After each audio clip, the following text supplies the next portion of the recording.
वक्रतुण्ड महाकाय सूर्यकोटि समप्रभ निर्विघ्नं कुरु मे देव सर्वकार्येषु सर्वदा।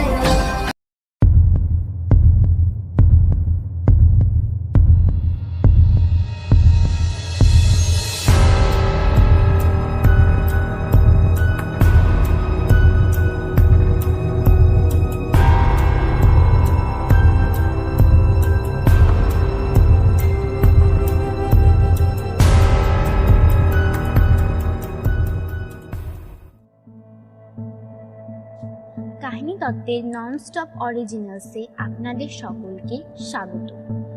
আজ আপনাদের জন্য রয়েছে সকল অরিজিনালসের সংমিশ্রিত গল্প এবং তারই সাথে আমরা আজ পাবলিশ করছি আমাদের অফিসিয়াল অ্যাপ।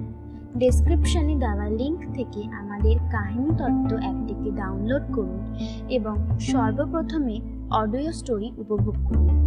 আমাদের ডেসক্রিপশন বক্সে প্রতিটি গল্পের নাম দেওয়া আছে, আপনারা চাইলে এখান থেকে দেখতে পারেন কিংবা আপনারা আমাদের সাথে থেকে এই ননস্টপ অরিজিনাল সিরিজ উপভোগ করতে পারবেন। শুরু হচ্ছে আজকে আমাদের ননস্টপ অরিজিনাল সিরিজের প্রথম গল্প, দুর্গাবাড়ি।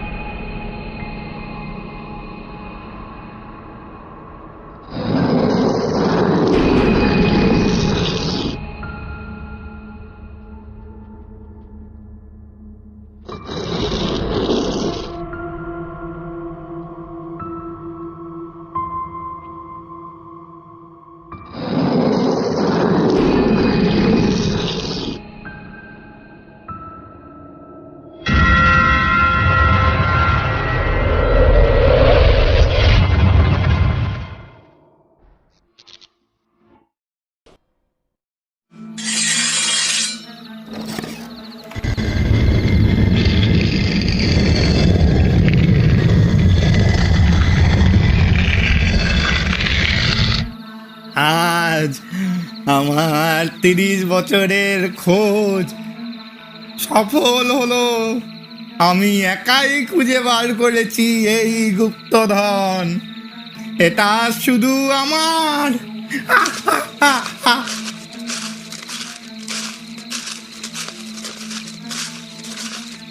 কে কে ওখানে? জনকের ধন পাবে সেই জন যে পেয়েছে দুর্জয়ের জীবন।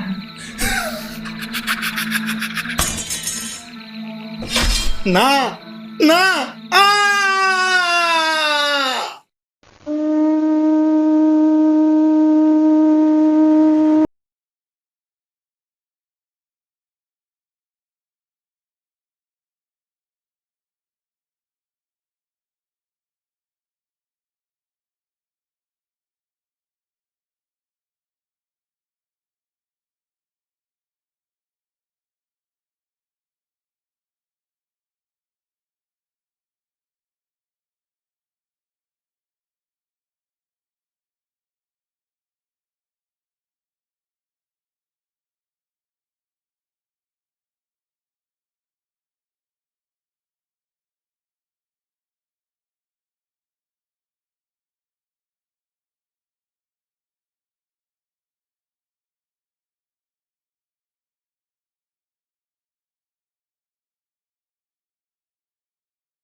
আমরা 4 জন মিলে ষষ্ঠীর ভোরে রওনা দেব দুর্গা বাড়ির উদ্দেশ্যে।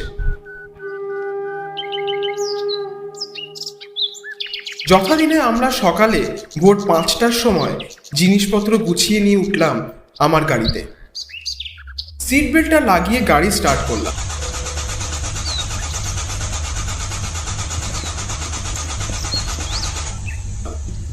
কিন্তু গাড়ি স্টার্ট নিল না। এটা কি ব্যাপার? বাইরে বেরিয়ে গাড়িটাকে ভালো করে কিছুক্ষণ পর্যবেক্ষণ করলাম। দেখি গাড়ির পিছনের এক্সস্ট পাইপে কে যেন প্লাস্টিক দিয়ে আটকে বন্ধ করে রেখেছে। যাই হোক, সব কিছু মিটিয়ে দুর্গা বলে রওনা দিলাম আমরা। দুপুর 2:30 নাগাদ আমরা দুর্গা বাড়িতে পৌঁছালাম।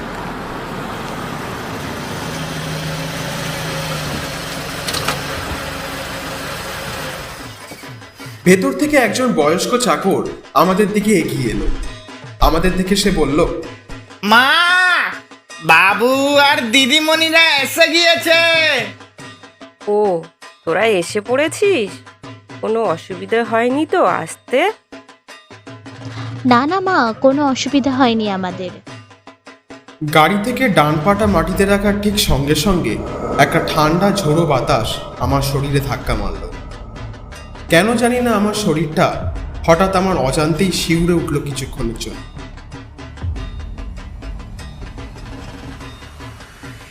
দুর্গাদের বাড়িটা বেশ বড়। প্রাচীন জমিদার বাড়ির ব্যাপারটাই আলাদা। উঠোন পেরিয়ে আমরা বাড়ির অন্দরমহলে প্রবেশ করলাম। আমি চারদিক চেয়ে চেয়ে দেখতে লাগলাম ভালো করে। আশ্চর্য, আমি এই বাড়িতে আজ এই প্রথম এলাম। তবু কেন জানি না আমার মন বারবার বলছে এইগুলো আগেও আমি দেখেছি। আমি কেমন যেন সম্মোহিত হয়ে পড়েছিলাম। হঠাৎ দুর্গার মায়ের আওয়াজে ঘোর কাটলো আমার। শঙ্করদা, তুমি ওদের জন্য কিছু শরবতের ব্যবস্থা করো তো। যে আজ্ঞা মা ঠাকুরন। দুর্গা দিদিমণি, তোমরা সবাই হাত মুখ ধুয়ে নাও, ততক্ষণে আমি তোমাদের জন্য খাবারের ব্যবস্থা করি, কেমন? আচ্ছা ঠিক আছে শঙ্কর কাকা। দুর্গা আমাদের দিকে তাকিয়ে বলল, আরে চল, ফ্রেশ হয়ে নে সবাই। বিকেলে সবাইকে মন্দিরে নিয়ে যাব পুজো দেখাতে। বিকেলে আমরা সবাই দুর্গাবাড়ির মন্দিরে প্রবেশ করি।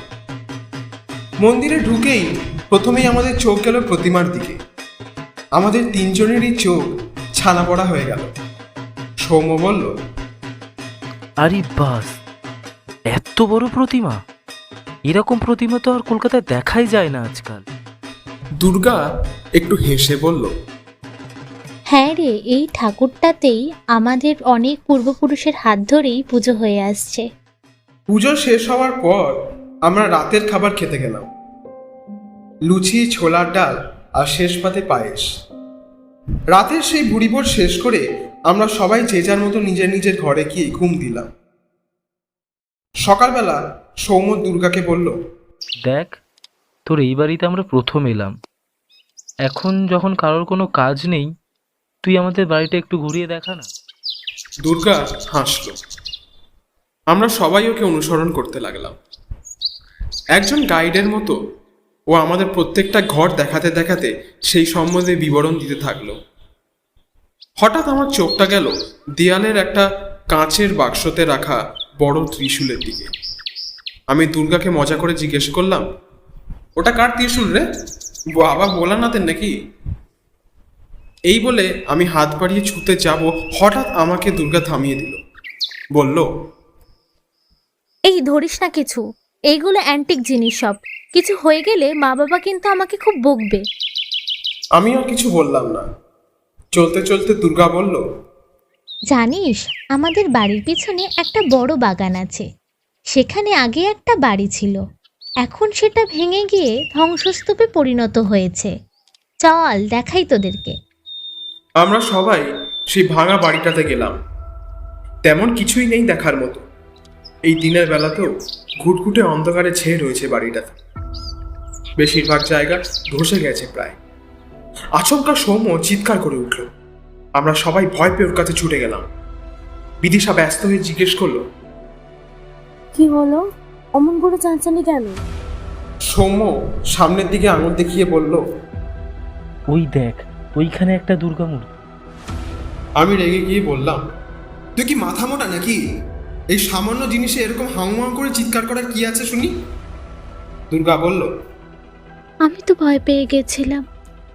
আমি ভাবলাম তুই হয়তো সাপখোপের পাল্লায় পড়লি। যাই হোক, এখন চল বাইরে, চারিদিক অন্ধকার হয়ে আসছে যে, বাকি ঘোরা আবার কাল হবে। আমরা সবাই যে যার মতো বাইরে চলে এলাম। আজ মহাসপ্তমী। আমরা সবাই দুর্গা মন্দিরের মায়ের পুজো উপভোগ করতে লাগলাম। নাচ গান, আড্ডা আর প্রচুর খাওয়া দাওয়া করে আমরা সবাই যে যার মতো নিজে নিজেই ঘরে চলে গেলাম। সবার আলাদা আলাদা ঘর। আমি ঘরে একাই শুই দরজা বন্ধ করে। বাড়ির ভেতর থেকে ঢং ঢং করে রাত 3টে বাজার আওয়াজ কানে ভেসে এলো। সেই সময় আমার মনে হলো আমি ঘরে একা নেই। এই ঘরে এমন একজন আছে যার অস্তিত্ব থাকার কথা নয়। আমি ঘুমে ঘুরে শুনলাম কেউ আমার নাম ধরে এক টানা ডেকে চলেছে। ডেকেই চলেছে সে। কে ডাকছে আমাকে? আমি যাব, আমার কাছে যেতেই হবে। আমি চলতে লাগলাম। কিছুক্ষণ এরকম চলার পর একটা কনকনে ঠান্ডা নিঃশ্বাসে কে যেন আমার কানে কিছু বলে গেল। চমকের ধর পাবে সেই জন যে পেয়েছে দুর্জয় জীবন। হঠাৎ কেউ যেন একটা ধাক্কা মারলো, আর সেই সঙ্গেই ঘুমটা ভেঙে গেল আমার। আমি বাগানে কি করছি এই সময়? দেখলাম চাকর শঙ্কর আমার সামনে দাঁড়িয়ে। সে আমাকে জিজ্ঞেস করলো, দাদা বাবু, তুমি এত রাতে এই পোড়ো বাড়ির সামনে দাঁড়িয়ে আছো কেন? সত্যি তো, আমি দেখলাম আমি ঠিক সেই বাড়ির সামনে দাঁড়িয়ে আছি। আমি বুঝলাম না কি বলবো তাকে। চুপচাপ ঘরে এসে শুয়ে পড়লাম। মনে মনে ভাবলাম, আমার কি ঘুমে চলার অভ্যেস আছে, নাকি ওই বাড়ির সঙ্গে কোনো রহস্য জড়িয়ে রয়েছে? এইসব ভাবতে ভাবতে ঘুমিয়ে পড়লাম।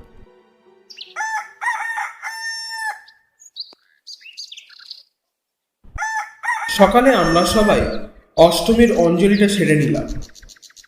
তারপর সকালে জলখাবার খেয়ে আমি সবাইকে কাল রাতের ঘটনাটা খুলে বললাম। সব শুনে দুর্গা বলল, এই যে বাগানে পোড়া বাড়িটা দেখছিস, এটা আমাদের পূর্বপুরুষ দুর্জয় মল্লিকের সম্পত্তি ছিল। বিশাল ধনী ছিলেন এই দুর্জয় মল্লিক। তার এক বিশাল রত্নভাণ্ডার ছিল, যার মধ্যে ছিল তার অসীম ধনরত্ন। শোনা যায় যে এখনও ওই ধনরত্ন বাড়ির কোনো এক গুপ্ত জায়গাতে রাখা আছে, আর যারাই এই গুপ্তধন খুঁজতে গেছে তারাই কোনো দিন আর ওই বাড়ি থেকে ফিরে আসেননি। আমার দাদু একবার ওই বাড়িতে সাহস করে গিয়েছিলেন, কিন্তু সকালবেলায় বাগানে শুধু সেই ত্রিশূলটা পড়ে থাকতে দেখা যায়। দাদুকে কোথাও খুঁজে পাইনি আমরা। সৌম্য খুব খুশি হয়ে বলল, বাহ, তোদের এখানে গুপ্তধন আছে। এবার পুজোটা ভালোই কাটবে মনে হচ্ছে। আমি চিন্তিতভাবে বললাম, জানিস, আমার মনে হয় ওই বাড়িটার সঙ্গে আমার তো একটা সম্পর্ক রয়েছে। আমাকে কে যেন খুঁজছে, কেউ যেন আমাকে কিছু বলতে চায়, কিন্তু কেন? আর ওই ধাঁধাটারই বা কি মানে হতে পারে?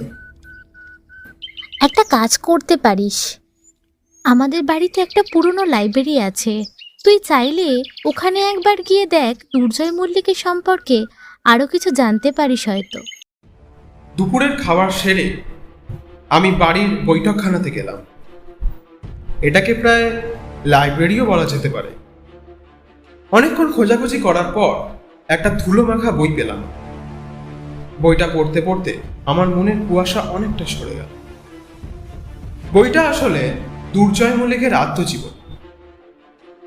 যা জানতে পারলাম তা এরকম। তখনকার এক রাজা জমিদার দুর্জয় মল্লিককে সোনা এবং মুক্তো দিয়ে করা একটা হার উপহার দেয়। ওই হারটি জমিদারের সব মূল্যবান সম্পত্তির মধ্যে শ্রেষ্ঠ ছিল। জমিদারের এক বিশ্বস্ত সেবক ছিল, যে জমিদার এবং তার সমস্ত ধন সম্পদ রক্ষা করত। কেবল জমিদার ছাড়া ওই সম্পদে হাত দেওয়ার অধিকার কারোর ছিল।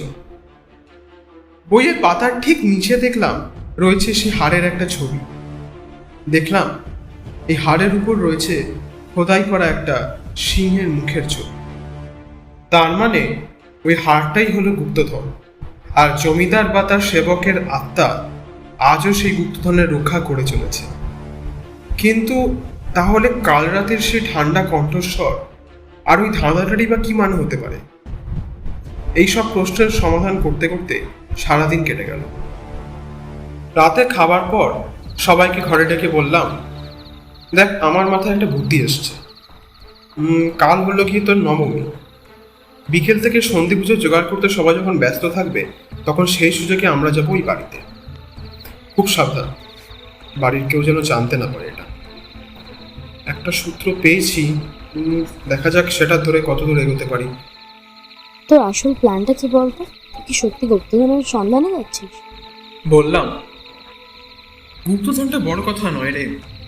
আমার মনে হচ্ছে এই বাড়িটার সঙ্গে আমার কোথাও একটা সম্পর্ক রয়েছে।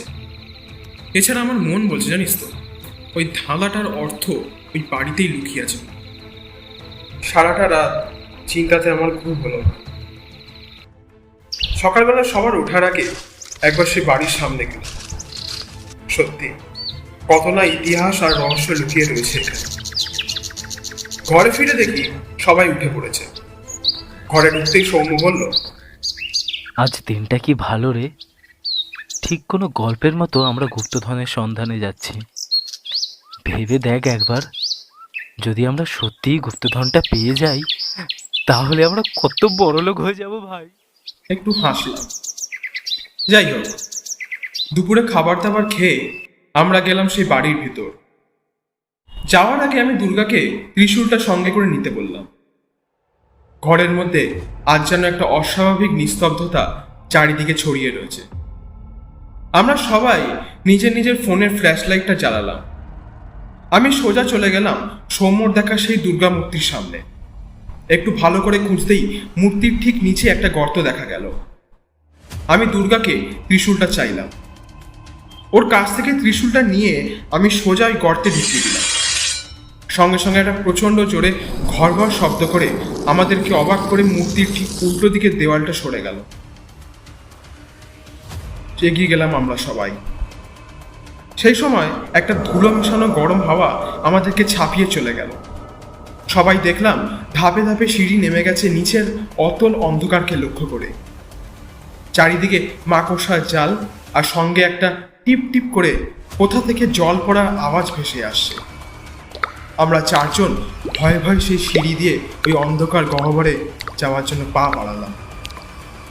এক ধাপ এগোতেই একদল বাদুড় আমাদের ঠিক মুখের সামনে দিয়ে চলে গেল। এগোনোর জন্য পা বাড়াতেই বাইরে থেকে হঠাৎ দুর্গার মায়ের গলা শোনা গেল। কিরে, সবাই কোথায় গেলি তোরা? এদিকে পুজো যে শুরু হতে চললো। তাড়াতাড়ি বেরিয়ে চল, মা জানতে পারলে কেলেঙ্কারি হয়ে যাবে। হ্যাঁ, সেই ভালো, বরং পরে এসে দেখবো আবার আমরা। আমার প্রস্তাবটা ভালো না লাগলেও সায় দিলাম। বাইরে বেরোনোর সময় আমার মনে হলো কেউ আমার ডান কাঁধে জোরে জোরে নিঃশ্বাস ফেলছে। তাড়াতাড়ি ত্রিশূল দিয়ে দেয়ালটা আবার আগের মতো বন্ধ করে বাইরে বেরিয়ে এলাম। সারাটা সন্ধে পুজো কাটানোর পর আমরা শুয়ে পড়লাম সবাই। রাতে স্বপ্ন দেখলাম আমি একটা বিরাট ঘরের ভেতর দাঁড়িয়ে আছি। আমার সামনে বৃদ্ধ চাকর গোছের একজন দাঁড়িয়ে রয়েছে। হঠাৎ দেখলাম সে আমাকে হাতছানি দিতে দিতে দূরে ভেসে যেতে লাগলো, আর সেই সময় আমার ঘুমটা ভেঙে গেল। আজ দশমী, সবাই বিসর্জনের জোগাড় নিয়ে ব্যস্ত। আমি ঘর থেকে দুর্জয় মল্লিকের সেই বইটা আবার নিয়ে বসলাম। আজ শেষ দিন আমাদের এখানে, আর তার মধ্যেই আমাকে এই রহস্যটা সমাধান করতেই হবে। দুপুর থেকে যখন সবাই সিঁদুর খেলার আয়োজন করতে ব্যস্ত, তখন আমরা তিনজন বেরিয়ে পড়লাম শেষবারে।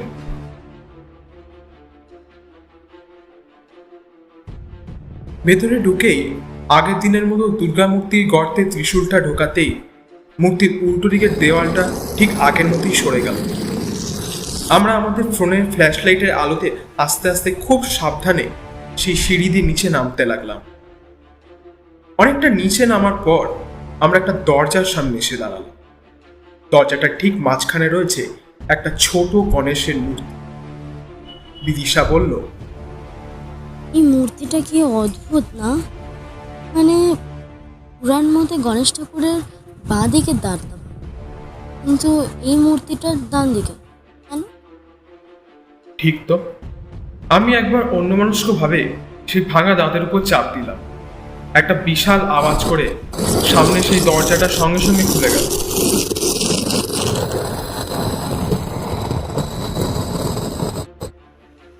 একটা বিশাল বড় ঘর। ঘরের দেওয়ালে নানা রঙের দেবদেবীর ছবি আঁকা রয়েছে। ঘরটার একসময় যে বাহার ছিল সেটা আজও ধুলোবালিতে ঢাকা অবস্থাতেও বোঝা যাচ্ছে। আমার চোখ গেল এবার সামনের দিকে। ঘরের ঠিক মাঝখানে একটা রং বেরঙের পাথর দিয়ে কাজ করা বাক্স। বাক্সের ওপরে আলো পড়ছে, যার জন্য ওই বাক্স থেকে একটা রঙিন আভা সারা ঘরে ছেয়ে রয়েছে। কিন্তু এই বদ্ধ ঘরে আলোর উৎস সম্বন্ধে কারোর জানা নেই। আমরা সবাই সম্মোহিত হয়ে সে বাক্সের দিকে তাকিয়ে রইলাম কিছুক্ষণ। সৌম্য দেখি এগিয়ে গেল বাক্সটার দিকে। আমি ওকে বাধা দেওয়ার আগেই ও বাক্সটা তুলে নিল। সঙ্গে সঙ্গে সৌম্য ছিটকে পড়ল মাটিতে, আর বাক্সটা হঠাৎ কোথায় যেন অদৃশ্য হয়ে গেল।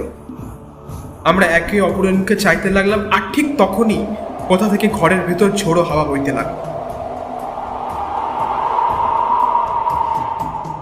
কিছুক্ষণ পর ঝড়টা একটু কমল, আর হঠাৎ একটা রক্ত জল করা আওয়াজ শোনা গেল। ওটা শুধু বাবুর, আর কারোর নয়। আমাদের তিনজনের গলা শুকিয়ে কাঠ হয়ে গেল, কারণ আর কেউ নয়। এই কথাটা এলো বিদিশার কাছ থেকে। বিদিশার চোখে একটা জ্বলন্ত আগুনের শিখা জ্বলজ্বল করছে। ওই চোখ নিয়ে আমার দিকে তাকিয়ে সে বলল, মনে আছে বাবু, আপনি মরার আগে আমাকে বলেছিলেন, গোপাল, আমার এই সম্পত্তিটা রক্ষা করিস। আমি ছাড়া আর কেউ যেন না পায় এটা। আমি আবার আসবো সেই জিনিসটা ফেরত নিতে। আজ 80 বছর ধরে অপেক্ষা করছিলাম বাবু। এই বলে সে চোখ বুজে বিড়বিড় করে কিছু বলার পর কোথা থেকে আমার পায়ের সামনে বাক্সটা চলে এলো। এখন আমার কাছে ওই ধাঁধাটির অর্থ পরিষ্কার।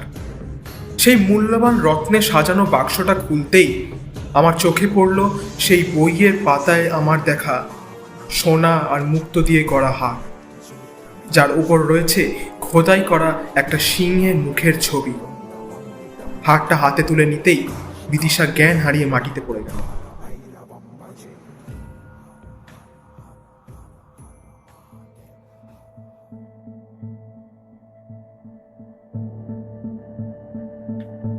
আশা করি আগের গল্পটি শুনে আপনারা সবাই ফিরে গিয়েছিলেন সেই পুজোর সময়ে। হয়তো আমাদের এই ছোট্ট প্রয়াসে আবার আপনাদের পুরনো স্মৃতি মনে পড়েছে। তাই বেশি দেরি না করে শুরু করছি টিম কাহিনী তত্ত্বের পরবর্তী নির্বাচিত গল্প, অধ্যুষিত রাস্তা। এই গল্পটি প্রথমবার পাবলিশ করা হয় হন্টেড অডিও স্টেশনে। এর জন্যে আমরা হন্টেড অডিও স্টেশনের কাছে কৃতজ্ঞ। শুরু হচ্ছে আমাদের টিম কাহিনী তত্ত্ব অরিজিনালসের প্রথমবার অধ্যুষিত রাস্তা।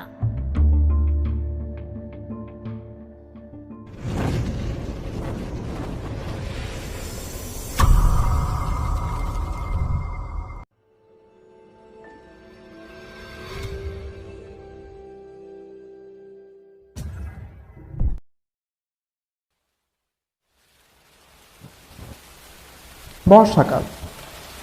এই শব্দটা শুনলেই মনে পড়ে যায় কালো ঘন মেঘ, সেই সঙ্গে ঝোড়ো ঠান্ডা বাতাস, জানালা দিয়ে বাইরে যে বৃষ্টি দেখা, আর সঙ্গে মায়ের হাতের খিচুড়ি আর ইলিশ মাছ ভাজা। কিন্তু যত না বৃষ্টির প্রকোপ বেড়ে চলে, তার সঙ্গে পাল্লা দিয়ে বাড়তে থাকে শুনশান রাস্তার নিস্তব্ধতা।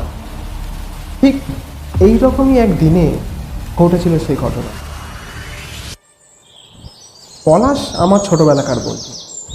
একসঙ্গে খেলাধুলা থেকে শুরু করে কলেজ পর্যন্ত আমরা একসঙ্গেই পড়াশোনা করি। পলাশ কলকাতাতেই থাকে, আর সেখানে একটা স্কুলে পড়ায়। আমি চাকরি সূত্রে চলে যাই দিল্লিতে, আর ওখানেই একা থাকি। তাই কিছুদিনের জন্য ছুটি নিয়ে এসেছি কলকাতায় বন্ধুর সঙ্গে দেখা করতে। একদিন এই পলাশকে বললাম, ভাই চল না একদিন, তোর বাড়িতে তো এলাম, এবার তুই আমার বাড়িতে চল। চল না, আর এই সুযোগে কলকাতার বাইরেও একটু বেরোনো হয়ে যাবে আমার। আমি ড্রাইভিং জানি, তাই আমি আমার 4 হুইলার আর পলাশকে সঙ্গে নিয়ে রওনা দিলাম দিল্লির উদ্দেশ্যে। আমাদের গাড়ি যখন হুগলি ব্রিজ সবে পেরিয়েছে তখনই নামলো মুষলধারে বৃষ্টি। আমি পলাশকে বললাম, ভাই এইরকম বৃষ্টিতে গাড়ি চালাতে খুব অসুবিধা হচ্ছে, চল ওই সামনের ধাবাতে কিছুক্ষণ অপেক্ষা করে দেখি। পলাশও সায় দিল আমার কথায়। ঠিক বলেছিস, বেকার ঝুঁকি নিয়ে লাভ নেই। তাড়াতাড়ি গাড়িটা রাস্তার পাশে থামিয়ে আমরা ধাবাটাতে গিয়ে উঠলাম। সেই ভোরবেলায় বেরিয়ে পড়েছিলাম বলে ব্রেকফাস্টও সেরে নিলাম দুজনে। তাকিয়ে দেখলাম বাইরে তখনও সেই একই গতিতে বৃষ্টি হয়েই চলেছে। পলাশ বলল, কি করবি এখন? এই বৃষ্টি থামবে বলে তো আমার মনে হচ্ছে না।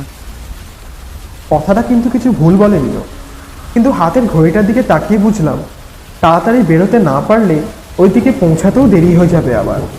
তাই আমি আর কিছু না ভেবে ওকে বললাম, চল এবেলা বেরিয়ে পড়ি, যা থাকে কপালে। কিন্তু ধাবার মালিক আপত্তি তুলল, বলল, এই বৃষ্টিতে গাড়ি চালিয়ে যাওয়াটা আপনাদের পক্ষে অনেক ঝুঁকি হয়ে যাবে বাবু, আপনারা আরেকটু অপেক্ষা করে দেখুন। পলাশও দেখলাম লোকটার কথাটাকে সমর্থন করলো। কি আর করা, আরেকটু অপেক্ষা করে দেখাই যাক না কি হয়। কিছুক্ষণ পরে দেখলাম বৃষ্টিটা একটু কমেছে। আর কোনো দেরি না করে পলাশকে তাড়া লাগালাম, চ চ বৃষ্টিটা একটু ধরেছে, এইভাবে বেরিয়ে পড়ি। চ। এই বলে আমরা আবার রওনা দিলাম আমাদের গন্তব্যের পথে। দেখলাম আকাশে মেঘ কেটে গিয়ে এখন হালকা সূর্যের আলো দেখা দিচ্ছে। মনে মনে প্রার্থনা করতে লাগলাম যেন ভালোই ভালোই পৌঁছাতে পারি। কিন্তু ভগবান বোধহয় আমাদের প্রার্থনা শুনেও শুনলেন। প্রায় 22 কিলোমিটার যাওয়ার পর নেমে এলো ঘন কালো মেঘের ছায়া, যেন দিনের বেলাতে রাতের মতো গাঢ় অন্ধকার। কাছেই কোথাও যেন খুব জোরে একটা বাজ পড়ল, আর ঝোড়ো বাতাসের সঙ্গে পাল্লা দিয়ে শুরু হলো বৃষ্টি।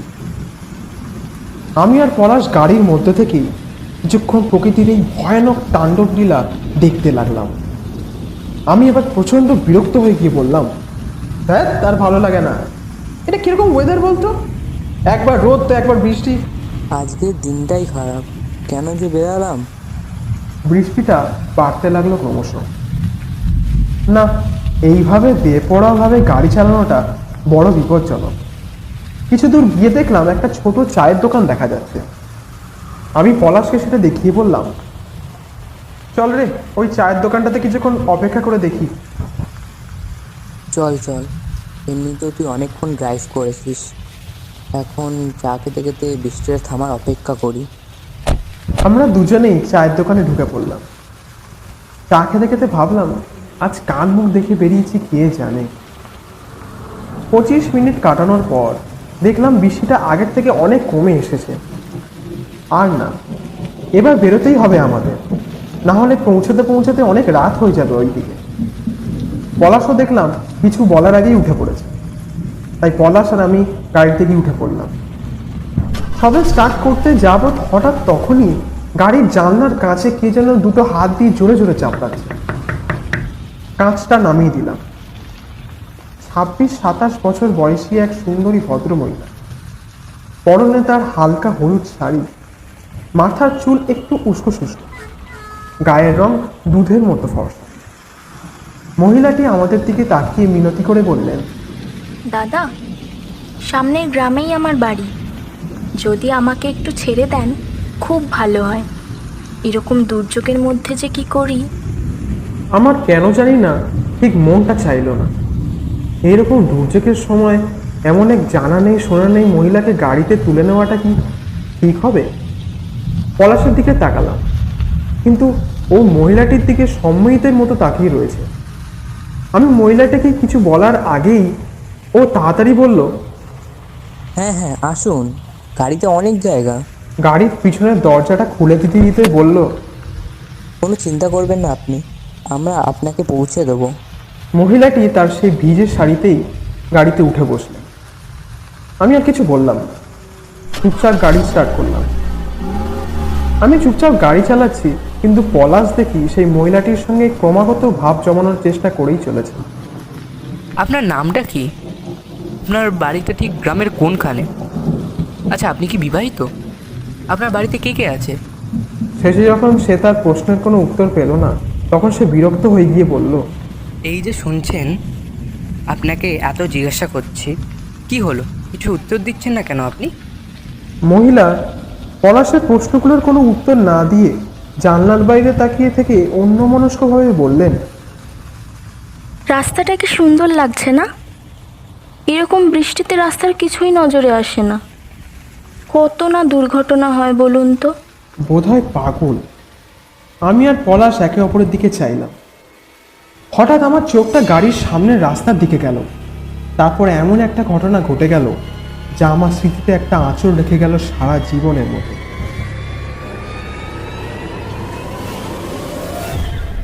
আমি দেখলাম রাস্তার উপরে দাঁড়িয়ে রয়েছে সেই আমার পিছনের সিটে বসে থাকা মহিলা।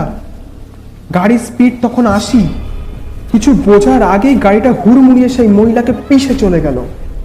আর ঠিক তখনই আমার চোখ গেল আমাদের গাড়ির ব্যাক লুকিং মিররে। আমার সারা শরীর ঠান্ডা হয়ে গেল। একই দেখছি আমি, সেই মহিলাটি এখনো জানলার বাইরে তাকিয়ে বসে আছেন। হঠাৎ তিনি আমাদের দিকে ঘুরে তাকালেন, কিন্তু তার মুখের দিকে তাকিয়ে আমি ভয় পেয়ে গেলাম। পুরো মুখ তার রক্তাক্ত, আর সেই মুখে গাড়ির চাকার দাগ, ঠিক যেন কোনো গাড়ি তার মুখের উপর দিয়ে চলে গেছে। এই বিকট দৃশ্য দেখে আমার হাত কেঁপে গেল স্টিয়ারিং হুইলের উপর। সঙ্গে সঙ্গে গাড়িটা একটা গাছে ধাক্কা মারল।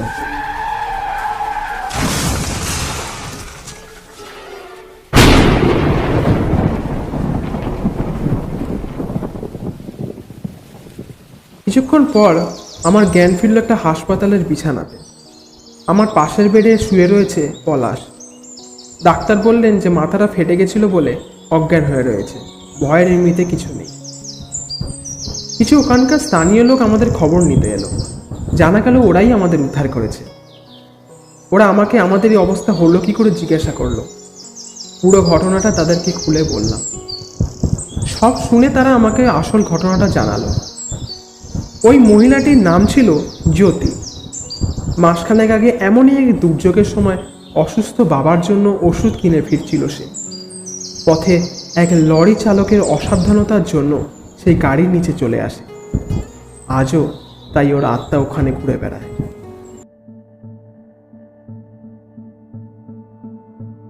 আশা করি এই গল্পটি আপনাদের ভালো লেগেছে। গল্পে কোনো রকম ভুল ত্রুটি হলে আমরা ক্ষমাপ্রার্থী, এবং এই গল্পটি প্রথমবার ইউটিউবে পাবলিশ করার জন্য হন্টেড অডিও স্টেশনের কাছে আমরা কৃতজ্ঞ।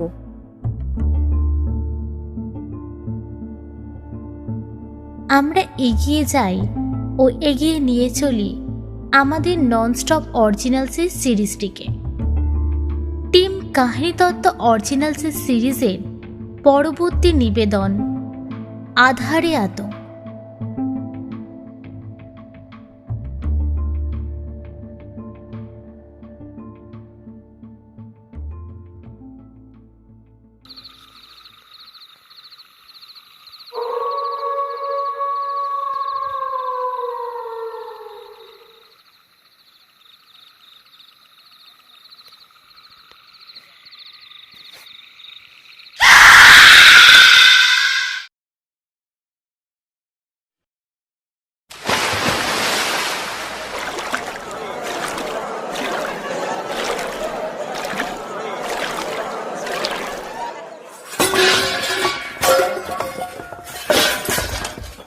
তোর জন্য আজ আমার ছেলের এই দশা। এক কালমুখী মহিলা কি করতে যে তোকে এই বাড়িতে তুলে নিয়ে এসেছিলাম। দূর হ, দূর হ আমার চোখের সামনে দিয়ে।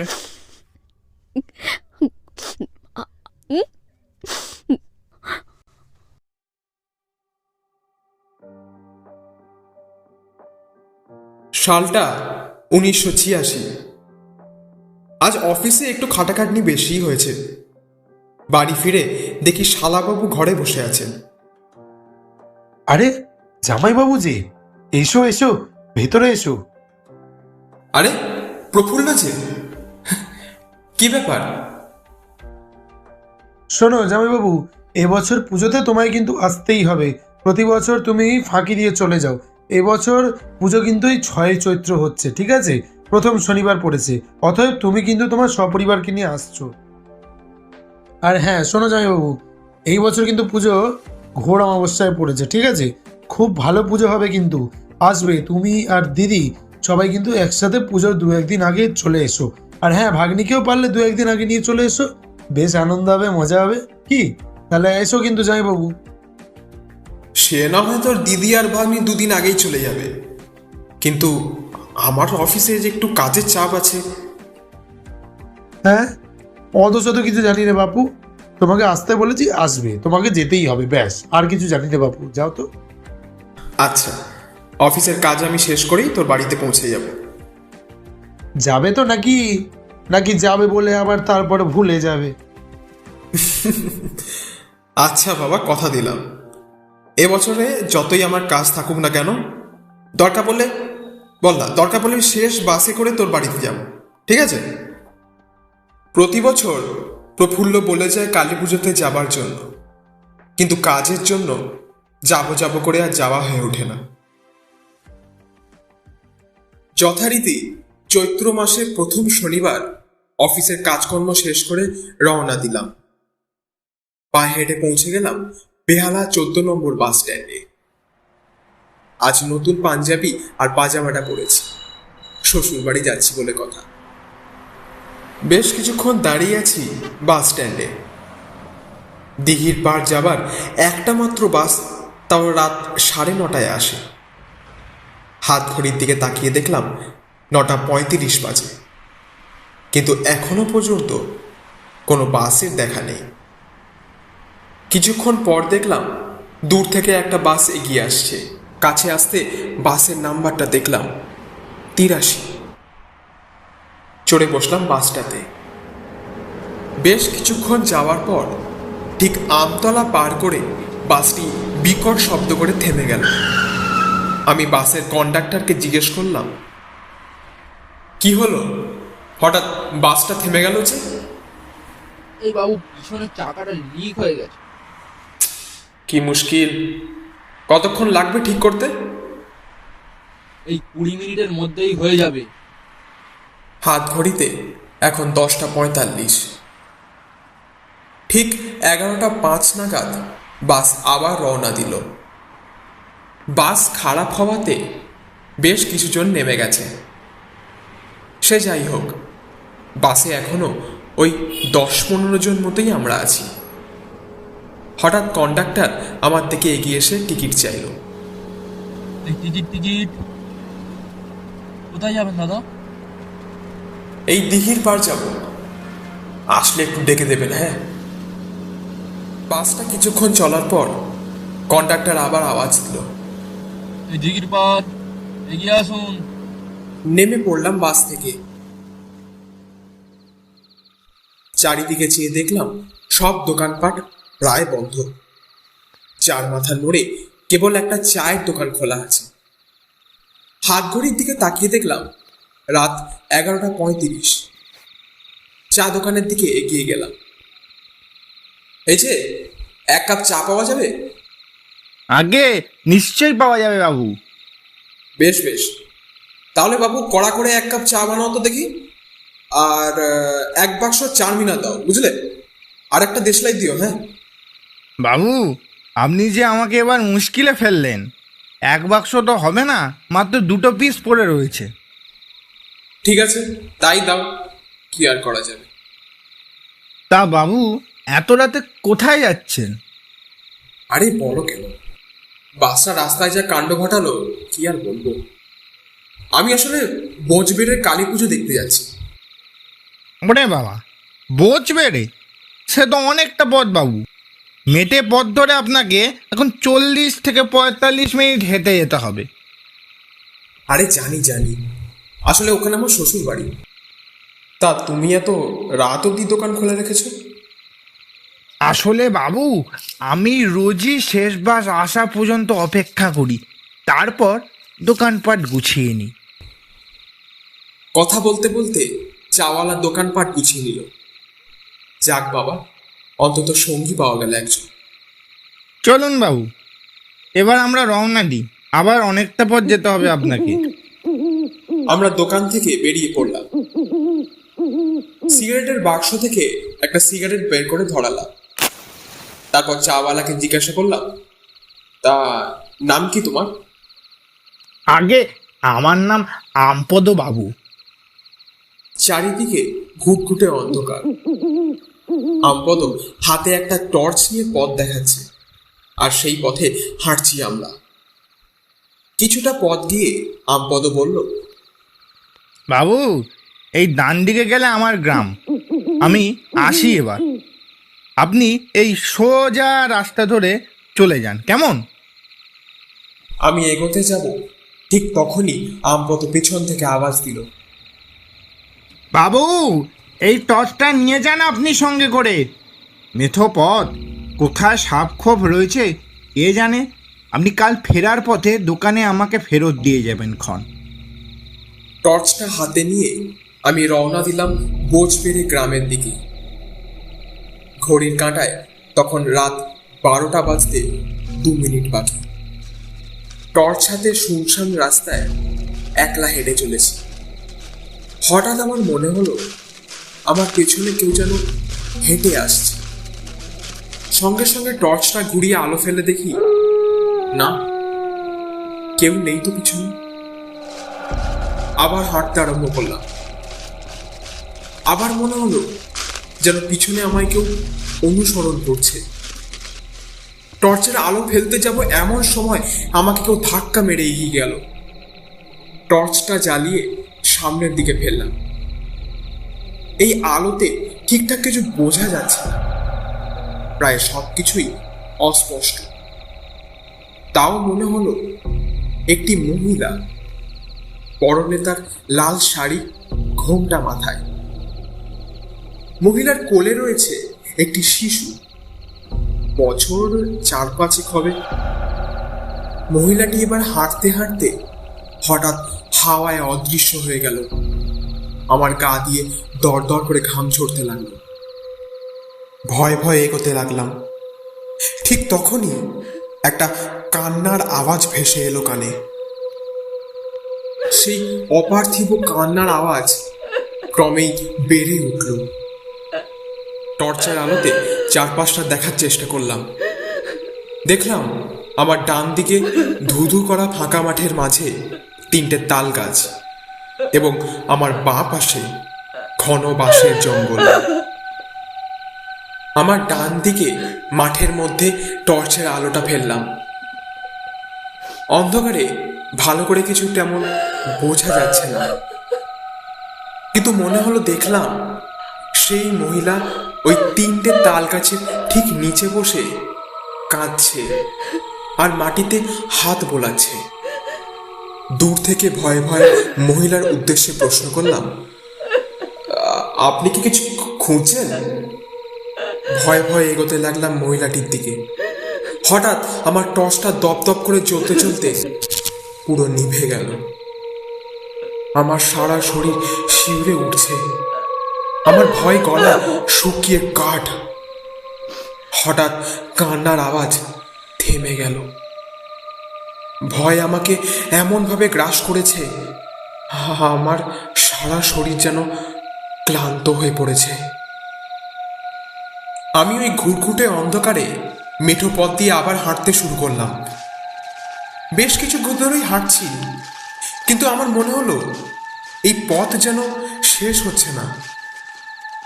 অনেকক্ষণ হাঁটার পরেও আমি যেন ঘুরে ফিরে সেই একই জায়গায় বারে বারে এসে পড়ছি। আমি একটা জায়গায় এসে থামলাম। পকেট থেকে দেশলাইয়ের বাক্সটা বের করে দেশলাই কাঠিটা জ্বালালাম। না, এ হতে পারে না। মৃদু আলোতে দেখলাম আমি সেই একই জায়গায় ঘুরে ফিরে বারে বার এসে পড়ছি। আমার বাঁ দিকে ঘন বাঁশবনের জঙ্গল। হাতের দেশলাই কাঠিটা হঠাৎ নিভে গেল। ঠিক তখনই বাঁশঝাড় থেকে একটা বাঁশ গাছ আমার সামনে নুয়ে পড়ল।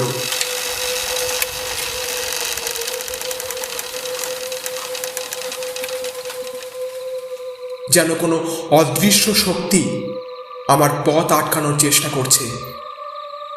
আমি তখন আমার পকেট থেকে শেষ সিগারেটটা বার করে ধরালাম। সিগারেটটা ধরানোর সঙ্গে সঙ্গে বাসটা আবার রাস্তা ছেড়ে সোজা হয়ে উঠে দাঁড়ালো।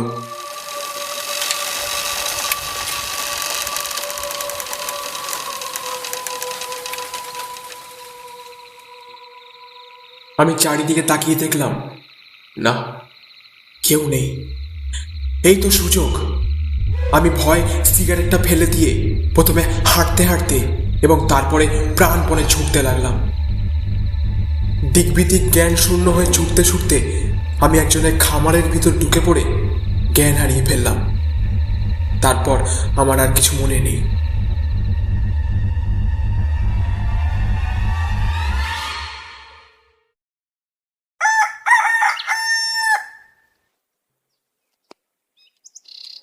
পরের দিন সকালে চোখ খুলে দেখি বেশ কিছু লোকজন আমাকে ঘিরে দাঁড়িয়েছে। আমার সারা পাঞ্জাবি পাজামা কাদা এবং ধুলোবালিতে নোংরা হয়ে গেছে। একজন গ্রামের স্থানীয় লোক আমার দিকে এগিয়ে এসে জিজ্ঞেস করলো, ও হে, কে মশাই আপনি? আর আপনার এই দশা কেমন হলো? আমি বোঁচবেড়ে কালী পুজোতে এসেছিলাম। দয়া করে আমাকে প্রফুল্লের বাড়িতে পৌঁছে দেবেন একটু। ও প্রফুল্ল, হ্যাঁ আমি চিনি। আপনি আমার সাইকেলে বসুন, আমি পৌঁছে দিচ্ছি। লোকটি সাইকেলে চড়ে আমি শ্বশুর বাড়িতে পৌঁছে গেলাম। আরে জামাইবাবু, এ তোমার কি হাল হয়েছে গো? এসো এসো, ভেতরে এসো, ভেতরে এসো। ঘরের মধ্যে বসে ঠান্ডা মাথায় আমি তাকে কাল সারা রাতে যা ঘটেছে সবিস্তারে খুলে বললাম। তখন প্রফুল্ল বলল, আসলে কিছুদিন আগে ওই বড় পুকুরে একটা ছোট শিশু ডুবে মারা যায়। তারপর শোনা গেছে লোকের মুখে যে ওই শিশুটির মাকে শ্বশুর বাড়ির লোক ও তার স্বামী বাড়ি থেকে বের করে দেয়। হঠাৎ একদিন ওই মহিলার মৃতদেহ পাওয়া যায় এক মাঠের ধারে, আর ওই 3টি তাল গাছের নিচে শিশুটিকে কবর দেওয়া হয়। তাই আজও সবাই মনে করে যে ওর মা আর তার সন্তানের আত্মা আজও ওখানে ঘোরাফেরা করে, জানো।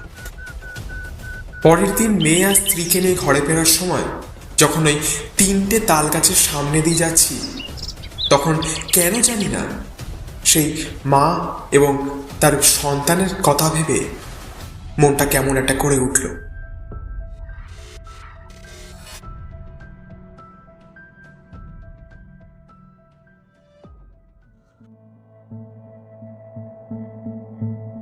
আশা করি এই গল্পটি শুনে আপনাদের মনে একটু ভয় সঞ্চয় করেছে।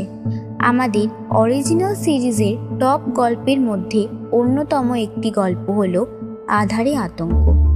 বাকি গল্পের মতো আপনাদের এই গল্পটিও ভালো লেগেছে। আমাদের পরবর্তী নির্বাচিত গল্প তন্ত্রমন্ত্র।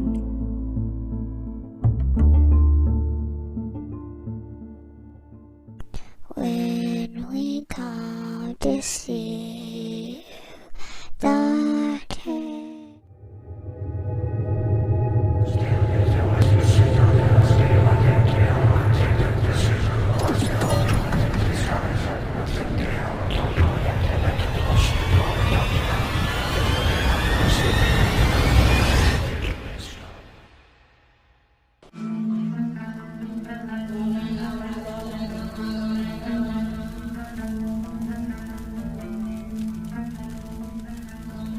ওম রিং ক্রিং ফট শ্রিং রিং ক্রিং কট।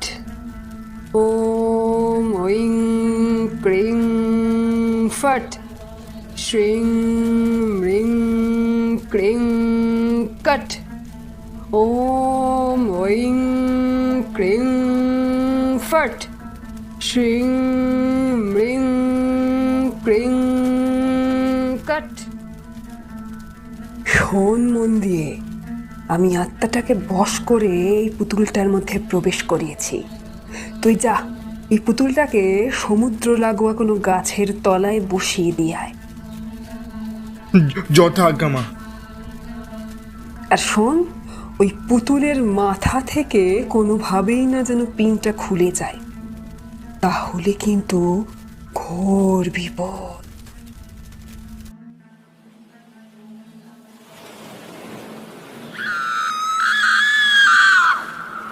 রাম রাম রাম রাম রাম রাম রাম রাম রাম রাম রাম রাম রাম রাম রাম।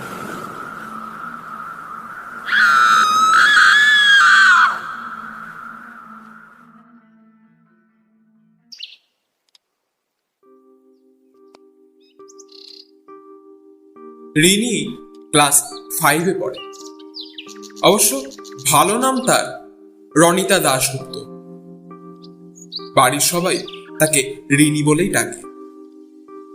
বাড়ির সবাই বলতে মা, বাবা এবং রিনি। পড়াশোনা ছাড়াও রিনির পুতুল নিয়ে খেলতে খুব ভালো লাগে। রিনি তার বাবাকে জিজ্ঞাসা করলো, বাবা, তোমায় একটা কথা বলবো? হ্যাঁ মা, বল। বাবা, এইবারে শীতের ছুটিতে কোথাও ঘুরতে গেলে হয় না? রিনি জানে পৃথিবীর আর কেউ হোক না কেন তার বাবা তার কথায় নারাজ হয়ে পারবেন না। তবে বেশ, চল তাহলে একদিন গিয়ে কোথাও ঘুরে আসা যাক সবাই মিলে।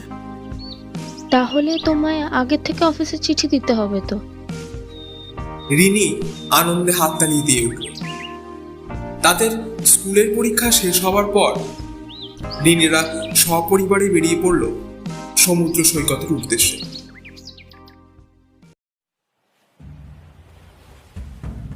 রিনিরা গিয়ে উঠল সমুদ্রের কাছাকাছি একটা হোটেলে।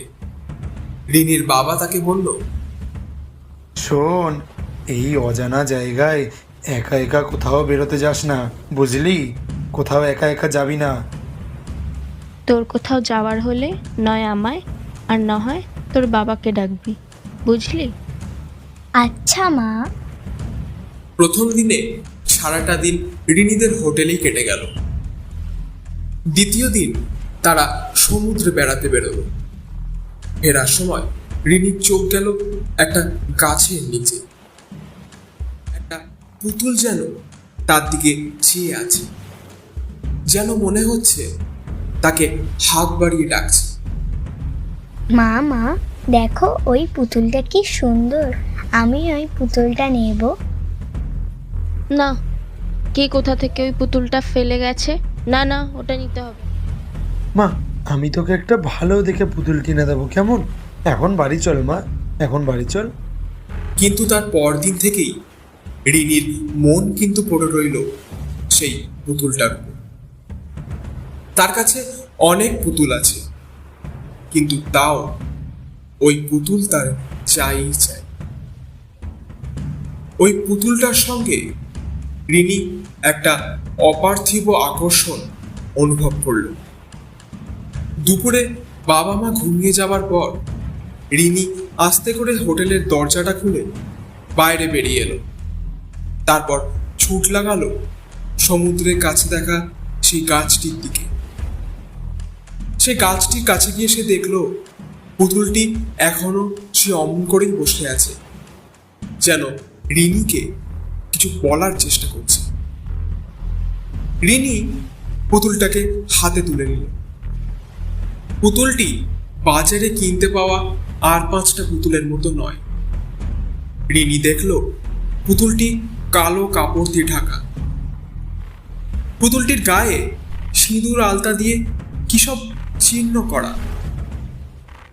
পুতুলটির মাথার উপর একটা বড় আলপিন কে যেন লম্বালম্বি ভাবে ফুটিয়ে রেখেছে। অন্যমনস্কভাবে রিনি পুতুলের মাথার উপর থেকে সে আলপিনটি খুলে নিল। ঠিক সেই সময় একটা দমকা বাতাস রিনিকে ছাপিয়ে চলে গেল। রিনি চুপচাপ পুতুলটিকে সঙ্গে করে হোটেলে ফিরে এলো। পরের দিন সপরিবারে তারা বাড়ি ফিরে এলো।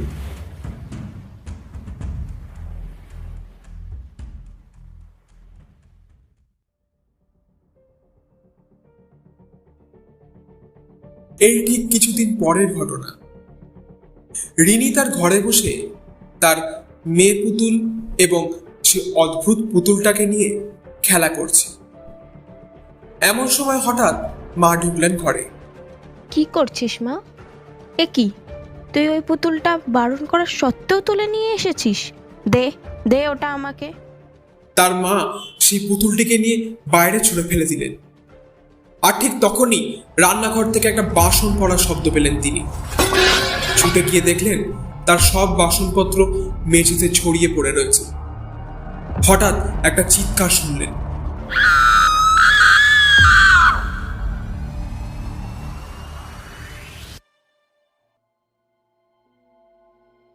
সন্ধেবেলা তার বাবা অফিস থেকে ফিরে এসে দেখল ঘরের দরজাটা আলতো করেই খোলা।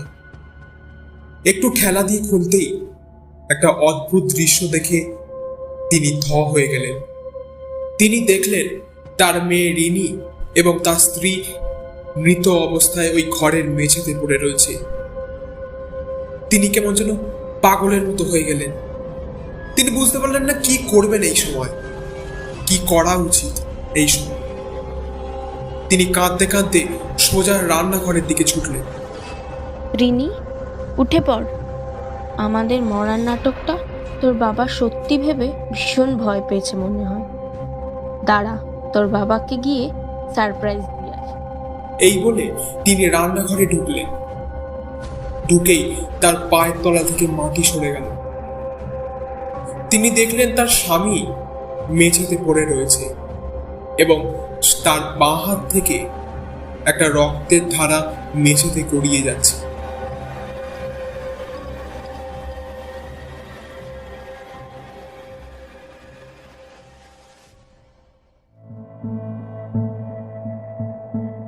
আশা করি আগের গল্পটি আপনাদের ভালো লেগেছে এবং আমাদের এই অরিজিনাল সিরিজের আমাদের সাথে এতক্ষণ থাকার জন্যে আপনাদের সকলকে ধন্যবাদ। বেশি দেরি না করে শুরু করছি পরবর্তী গল্প, একজন হার না মানা মানুষের গল্প। আপনারা আশা করি বুঝতে পেরেছেন কোন গল্পের কথা বলতে চলেছি। শুরু হচ্ছে আমাদের পরবর্তী গল্প, স্বাধীনতা, দ্য ফ্রিডম ফাইটার নেতাজি।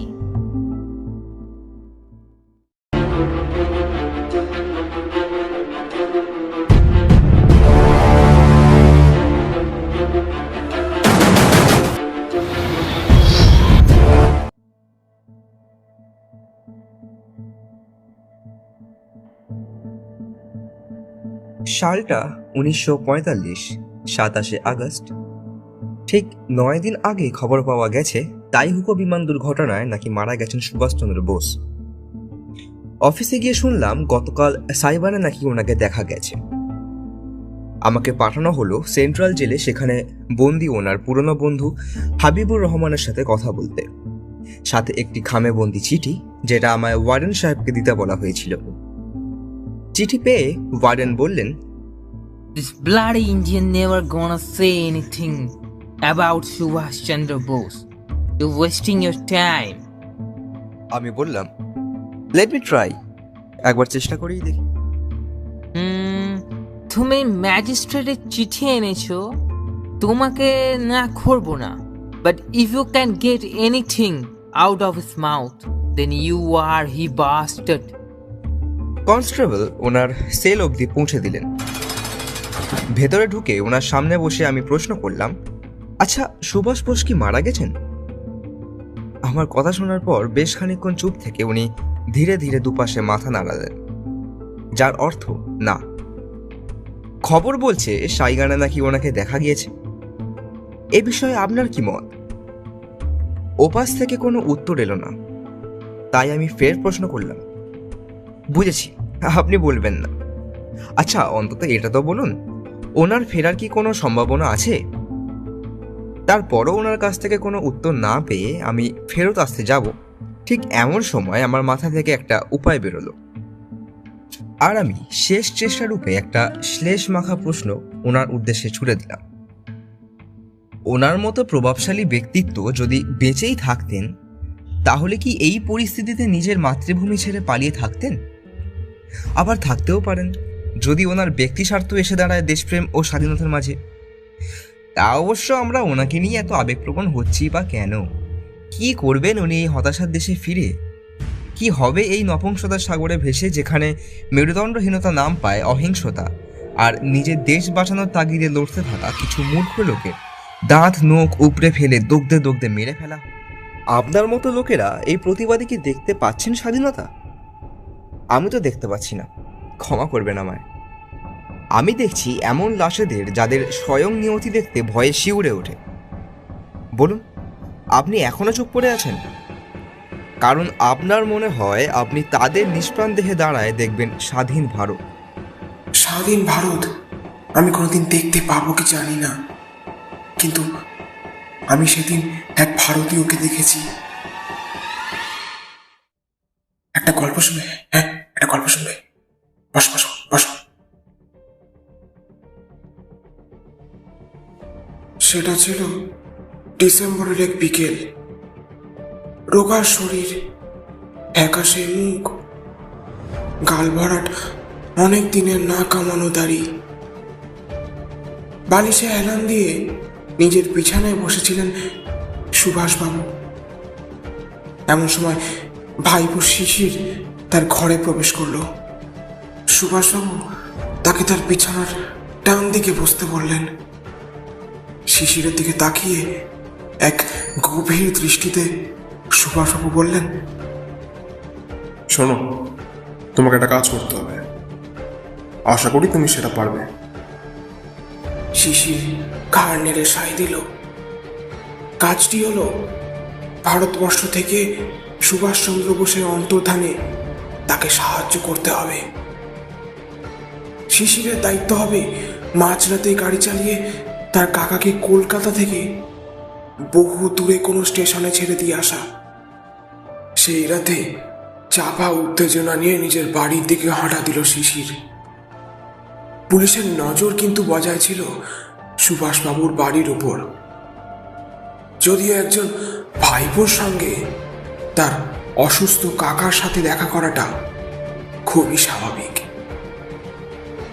সুভাষবাবু ও শিশির পালানোর নানান উপায় ভাবলেন। শেষ পর্যন্ত তারা সিদ্ধান্ত নিলেন যে পালানো হবে সবচেয়ে সহজ উপায়। মেন গেট দিয়ে গাড়ি চালিয়ে তারা চলে যাবেন চোখের আড়ালে। শিশিরের জার্মান ওয়ান্ডারের গাড়িটাকেই এই দুরন্ত অভিযানের বাহন রূপে পছন্দ করা হলো। সুভাষবাবু আকবর শাহকে টেলিগ্রাম করেছিলেন তার সাথে কলকাতায় দেখা করবে শিশির। ব্রিটিশ বিরোধী স্বাধীনতা আন্দোলনে আকবর শাহ তার সহকর্মী রূপে অনেক দিন কাজ করেছিলেন। তিনি ছিলেন উত্তর পশ্চিম সীমান্তের দায়িত্বে। তার কাজ ছিল সুভাষবাবুকে পালাতে সাহায্য করা। আকবর শাহ শিশিরের সঙ্গে দেখা করল। তারা একসঙ্গে সেন্ট্রাল ক্যালকাটার একটি দোকানে গেলেন। সেখানে সুভাষবাবুর জন্য তৈরি হলো নানা রকমের পোশাক।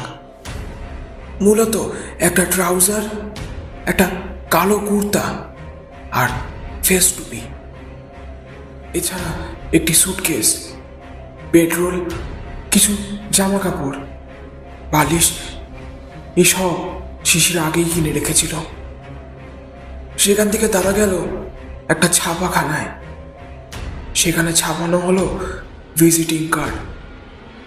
তাতে লেখা Mohammad Ziauddin, travelling inspector, the imperial insurance company. এটা হবে আজ থেকে সুভাষবাবুর নতুন পরিচয়পত্র। 16 জানুয়ারি 1941। রাতের খাবার তাড়াতাড়ি সেরে শিশির চলে এলো রাত 8:30টায় তার গাড়ি নিয়ে। বাড়ির পিছনে সে তার জার্মান ওয়ান্ডারের গাড়িটাকে রাখলো। খুব সন্তর্পণে লুকিয়ে কাজ করতে হবে। সুভাষবাবুর ভাগ্নি ইলা এবং তার খুড়তুতো ভাই ডিজেল, এরা ছাড়া বাড়িতে কেউ কিচ্ছু জানতো না। তারা সকলের ঘুমের প্রতীক্ষায় থাকলো। সুভাষবাবু ততক্ষণে মোহাম্মদ জিয়াউদ্দিনের ছদ্মবেশে প্রস্তুত। শোনো, তোমার আর এখানে থাকাটা ঠিক হবে না। এমনি তো হয়তো এতক্ষণে ওদিকে তোলপাড় পড়ে গেছে। আমি আসি এখন, আর তুমিও বাড়ি ফিরে যাও। অনেক বছর ধরে এই দিনটার অপেক্ষা ছিলাম আমি, আর দেরি করা যাবে না।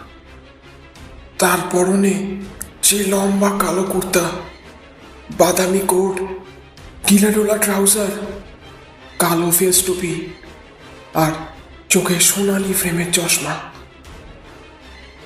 রাত তখন 1:35। হালকা চাঁদের আলো রয়েছে চারিদিকে। ছাদের ঘর থেকে ডিজেল হাত নেড়ে জানালো পুলিশ কনস্টেবলরা কেউ আশেপাশে নেই। সেখানে শিশিরের গাড়ির পিছনের সিটের তলায় শুয়ে পড়লেন সুভাষবাবু। শিশির খুব সাধারণভাবে প্রতিদিনের অভ্যাস মতো গাড়ি চালিয়ে বেরিয়ে এলো 34/2 এলগিন রোডের বাড়ি থেকে। রাস্তা থেকে তাকালে দেখা যেত সুভাষবাবুর দোতলার ঘরটায় আলো জ্বলছে, যেন উনি বাড়িতেই আছেন এখনো। ঘুমন্ত কলকাতার বুক চিরে কাকা ভাইপো বেরিয়ে এলেন শহর ছেড়ে। হাওড়া ব্রিজ পার করে শিশির এগিয়ে চলল গন্তব্যের দিকে। মাঝে কিছুক্ষণ দাঁড়িয়ে ফ্লাস্কের থেকে কফি খেয়ে আবার চলল যাত্রা। সকাল 8:30টায় তারা পৌঁছালো ধানবাদ। সেখানে একদিন বিশ্রাম করলেন তারা। মোহাম্মদ জিয়াউদ্দিনের বেশেই হোটেলে একটা পুরো দিন কাটালেন সুভাষবাবু।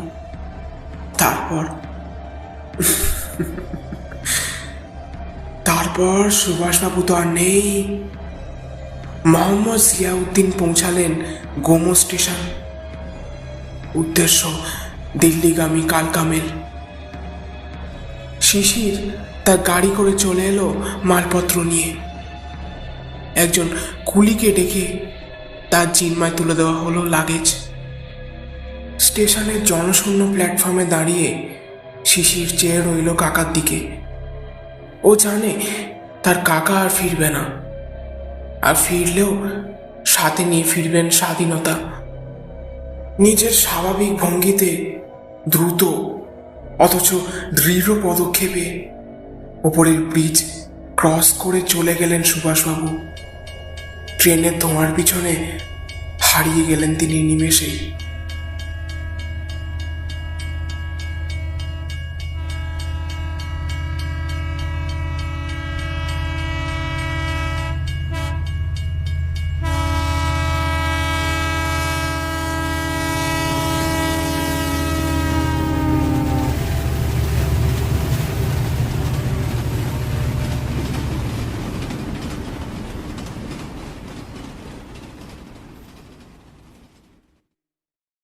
এসব কথা এখানে হয় না, এসব কথা এখানে হয় না।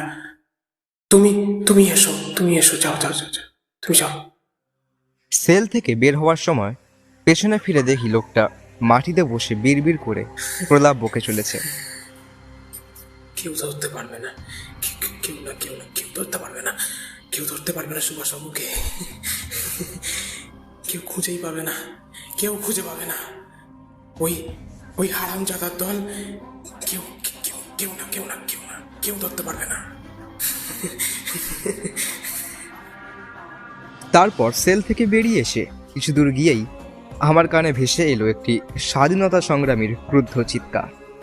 ভারত ডাকছে, রক্ত ডাক দিয়েছে রক্তকে। উঠে দাঁড়াও, আমাদের নষ্ট করার মতো সময় নেই।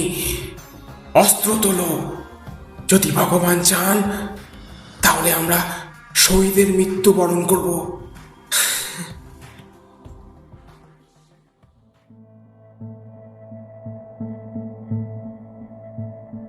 গল্প শুনে আপনাদের সকল বাঙালির রক্ত উত্তপ্ত হয়ে উঠেছে, আর আমরা গল্পের মাধ্যমে আরও একবার আপনাদের স্মরণ করিয়ে দিলাম নেতাজি সুভাষচন্দ্র বসুর 125তম জন্মবার্ষিকীর কথা। 23শে জানুয়ারি এই দিনটার জন্যই আমরা 15ই আগস্ট স্বাধীনতা লাভ করেছি এবং আমরা সকলেই স্বাধীন ভারতবর্ষে বাস করতে পারছি। আমরা জানি 2020 সকল মানুষই কিভাবে কাটিয়েছে। 2020 মানে বিশ্বের অন্ধকারতম অধ্যায়, একটি অভিশপ্ত বর্ষ। এই নিয়েই আমাদের টিম কাহিনী তত্ত্বের পরবর্তী নিবেদন অভিশপ্ত বর্ষ, দ্য ডেড ইয়ার।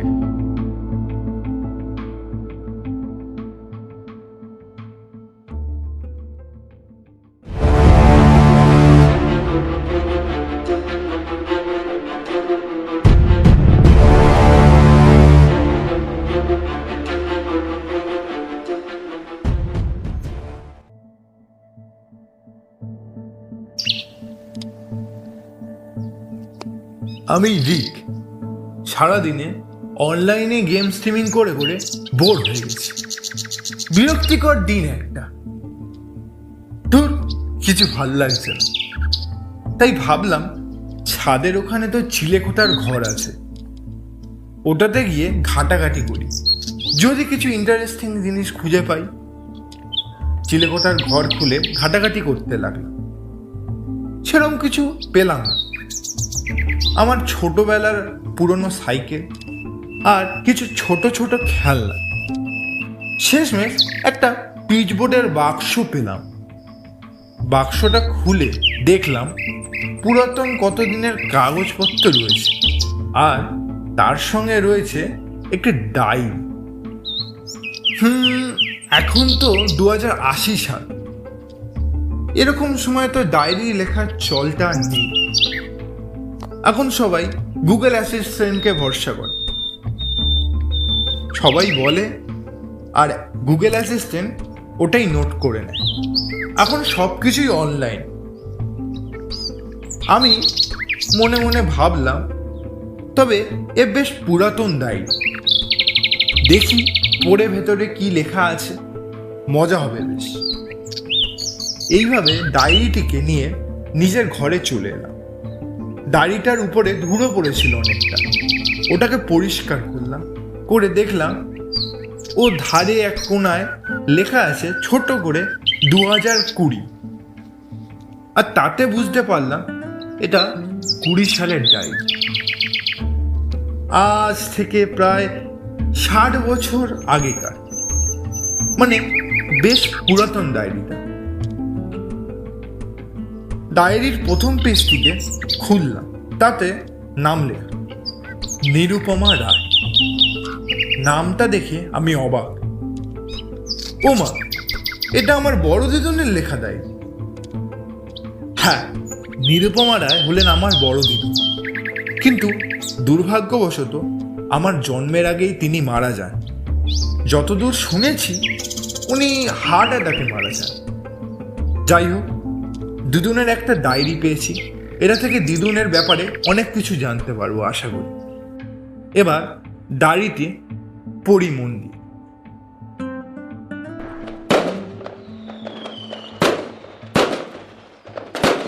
2019 সাল পেরিয়ে 2020 সালে প্রবেশ।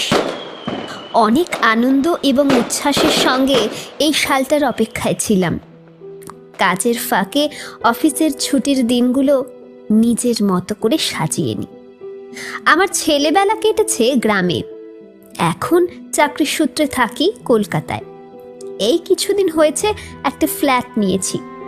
এখনো আমার ফ্ল্যাটে কেউ আসেনি, আমি একাই থাকি এখানে। গ্রাম থেকে বাবা মাকে নিয়ে আসবো, আর কিছুদিন যাক, ঘরগুলো একটু ঠিকঠাক করে গুছিয়ে নিই। তারপর দেখতে দেখতে কাজের মধ্যে দিয়ে কিভাবে যে মাসগুলো কেটে গেল বোঝাই গেল না। এরই মধ্যে সরস্বতী পুজো, মার্চ মাসে বসন্তোৎসব পালিত হলো। একদিন অফিসে গিয়ে খবরের কাগজ খুলতে দেখতে পেলাম বড় বড় শিরোনামে লেখা, প্রবল ভেগে ধেয়ে আসছে সারা বিশ্বে এক মারাত্মক করোনা ভাইরাস। তার কিছুদিন পরই হঠাৎ 22শে মার্চ থেকে শুরু হয়ে গেল সারা পৃথিবীতে লকডাউন। মানুষ দেশের বাইরে ঘুরতে যাওয়া তো ছাড়, বাড়ির বাইরে পা রাখাও হয়ে গেল দুষ্কর। করোনা ভাইরাস মানুষকে গৃহবন্দী করে দিচ্ছে, আবার কখনো জীবিকা কেড়ে নিয়ে মানুষকে নিঃস্ব করে দেয়। বিশ্বে পরিযায়ী শ্রমিকের সংখ্যা অনেক। লকডাউনে তারা পরিবার ও ঘর ছাড়া অসহায় অবস্থায় তারা দিন কাটাচ্ছে। এই সময়ের মধ্যে শোনা যাচ্ছে এক প্রচণ্ড বেগে আছড়ে পড়বে আমফান নামক ঝড়। 20শে মে সকালবেলায় ঘুম থেকে উঠে দেখি আকাশ কালো মেঘে আচ্ছন্ন হয়ে আছে। প্রতিদিনের মতোই বাবা মাকে সকালে ফোন করলাম। মা বলল, আজকে আর বাজারে বেরোস না, একই আকাশের অবস্থা খারাপ। মায়ের কথা মতো আজ আর আমি বেরোলাম না, না হলে নিজের সমস্ত কাজ নিজেকেই করতে হয়। খেয়ে নিয়ে দুপুরে একটু ঘুমোবার চেষ্টা করলাম, কিন্তু ঝড় যেন প্রবল গতিবেগে বেড়েই চলেছে, আর বৃষ্টির সঙ্গে দমকা হাওয়ার দাপট বাড়ির জানলায় এসে পড়ছে। ঘড়ির কাঁটার সঙ্গে সময়ের কাঁটা যেন পাল্লা দিয়ে ছুটছে। কখন বিকাল পেরিয়ে সন্ধে নেমেছে বোঝার উপায় নেই। আকাশে কালো ঘন মেঘ, অঝরে বৃষ্টি পড়ছে।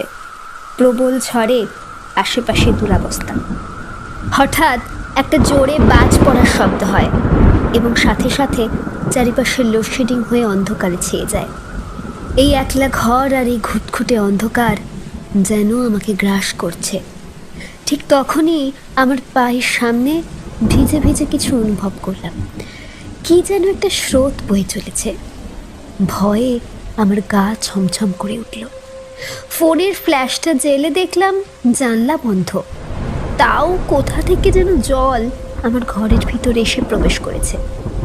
ভয়ে আমি আমার বন্ধুদের ফোন করি, কিন্তু কেউই ফোন ধরছে না। সবার নট রিচেবল বলছে। সবার ফোনেরই তখন একই অবস্থা, নেটওয়ার্ক নেই কারুরই। প্রকৃতির এই দুর্যোগে আমরা সাধারণ মানুষ আর আমাদের এই ছোট্ট টেকনোলজি কিছুই না। কিছুক্ষণ পর আমার ফোনেরও চার্জ শেষ হয়ে গেল, ফোনটা সুইচ অফ হয়ে গেল। আমি ড্রয়িং রুম থেকে একটা মোমবাতি এনে জ্বালালাম। কে যেন মোমবাতিটা ফু দিয়ে নিভিয়ে দিল। এ ঘরে কি আমি একা নই? আমার সাথে কি কেউ আছে? আস্তে আস্তে আমার মনে হলো এই ঘরে যেন আমার সাথে অন্য কেউ আছে। এখনো খুব জোরে ঝড় বয়ে চলেছে বাইরে। আমি মোমবাতিটা আবার জ্বালিয়ে দিয়ে পিছন ঘুরে দেখলাম এক কালো ঘুমটা দেওয়া মহিলা ঠিক আমার সামনে দাঁড়িয়ে আছে। আমি সাথে সাথে অজ্ঞান হয়ে পড়ে যাই। পরের দিন সকালে আমার জ্ঞান ফেরে। আমি উঠে দেখি আমি যেটা দেখে ভয় পেয়েছিলাম আসলে ওটা কোনো মহিলা নয়, আমারই কালো ওড়নাটি আলনায় ওইভাবে রাখা আছে। আমি ড্রয়িং রুমে যাই আর মেন ডোরটা খুলে বাইরে যাবার চেষ্টা করি, কিন্তু আমি কিছুতেই মেন ডোরটা খুলতে পারি না। বুঝতে পারছি না কাল রাত থেকে আমার সঙ্গে এগুলো কী হচ্ছে। আমি বন্ধুদের ফোন করার জন্য বেডরুমে গিয়ে এমন কিছু দেখি যাতে আমার সারা শরীর কাঁটা দিয়ে ওঠে। আমি দেখি আমার মতো দেখতে এক মহিলা ওই বেডরুমের মাটিতে পড়ে আছে, ঠিক ওইখানে যেখানে কাল রাতে আমি জ্ঞান হারিয়েছিলাম। আসলে ওটা আমার মতো দেখতে কোনো মহিলা নয়, ওটা আমারই মৃতদেহ। ওটা আমি যে কাল রাতে হার্ট অ্যাটাকে মারা গেছি। ও শিট! আমি দপ করে ডায়েরিটা বন্ধ করে দিলাম। কি লেখা এসব? আমি সাথে সাথে মায়ের কাছে ছুটে গেলাম। কি হলো আবার তোর? মা দেখো, আমি বড় দিদুনের একটা ডায়েরি পেয়েছি। এতে লেখা ছিল কিভাবে বড় দিদুন মারা যায়। দিদুন মারা যাওয়ার পরেও লিখে গেছে। কি সব বলছিস? কই দেখি। আমি সাথে সাথে ডায়েরিটা খুলে দেখি। কি অবাক কাণ্ড!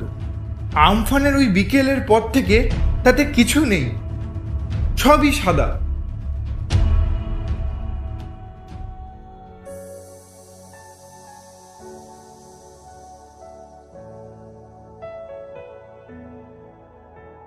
দু হাজার কুড়ি মানে বিশ্বের অন্ধকারতম অধ্যায়। 2020 সাল এই বছরের সঙ্গে জুড়ে গিয়েছে অভিশপ্ত তকমাটি। বিশ্বজুড়ে মহামারীর হানায় প্রথম প্রাণ কাটতে শুরু করেছে এই বছর। কোভিডের হানায় কত মানুষ তাদের প্রিয় মানুষজনদের চিরদিনের মতো বিদায় জানিয়েছে। আবার আমফানের মতো প্রাকৃতিক ধ্বংসলীলার সম্মুখীন হয়েছি আমরা। 2020 আরও শিখিয়েছে কারাগারের মতো বন্দি জীবনযাপন করতে, এবং মানুষের কর্মহীন অসহায়তার রূপ দেখিয়েছে শিক্ষিত বেকারদের দেখা স্বপ্ন অনেকটা থমকে যাওয়া। তার উপর বলিউডে এই বছর যেন এক অভিশাপ নিয়ে এসেছে, একের পর এক প্রিয় তারকাদের মৃত্যুর খবর। জীবন স্মৃতিতে জর্জরিত আবেগে খড়িত যেন এক প্রাচীনতম অভিশপ্ত বর্ষ 2020।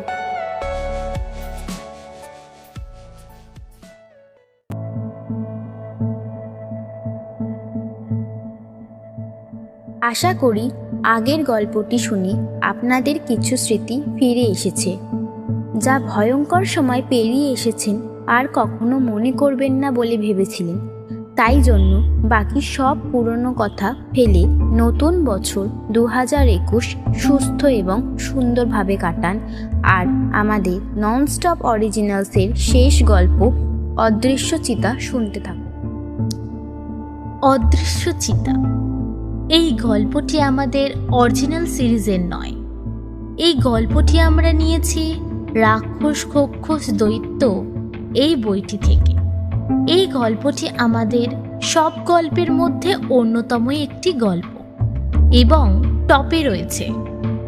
এই গল্পটির মাধ্যমে আমরা 1K ভিউয়ার্স এনেছি। যারা এই গল্পটি এখনো দেখেননি তাদের অনুরোধ এই গল্পটি একবার হলেও শোনার জন্য। শুরু হচ্ছে আমাদের ননস্টপ অরিজিনালসের গল্প অদৃশ্য চিতা।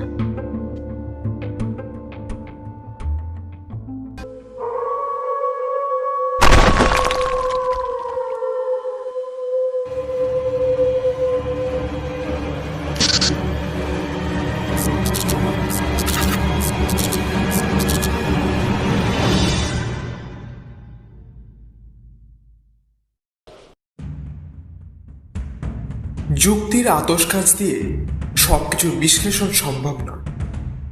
ইন্দ্রিয়গ্রাহ্য জগৎ যেমন আছে, তেমনই আছে অতীন্দ্রিয় জগৎ। সে জগতে সবকিছু বিচিত্র, সবকিছু যুক্তির মাধ্যমে যাচাই করা চলে না। এই অতি প্রাকৃত জগৎকে গায়ের জোরে অস্বীকার যারা করে তারা পৃথিবীর 12 আনা রহস্যের খোঁজ পায় না। অনেক সময় আমরা মনকে বোঝাই এসব চোখের ভুল, মনের ভুল, যা ঘটেছে নিছক কল্পনা অথবা মনের তৈরি মায়া। কিন্তু সঙ্গোপনে নিজের মনের মুখোমুখি যখন বসি তখন এসব অবজ্ঞা করা দুরূহ হয়ে ওঠে। ভনিতা ছেড়ে আসল ঘটনার কথা বলি। রায়পুর থেকে 36 মাইল পশ্চিমে আধা শহর, নাম খুরশিদগড়। আধা শহর বলছি এই জন্য পাকা রাস্তা আছে, গোটা কয়েক অফিস, একটা পেট্রোল পাম্প এবং মোটরের কারখানা। পাকা রাস্তার পরিধি পার হলেই নিবিড় জঙ্গল, ছোট ছোট টিলা, কিছুটা অঞ্চল সংরক্ষিত সরকারি বন বিভাগের।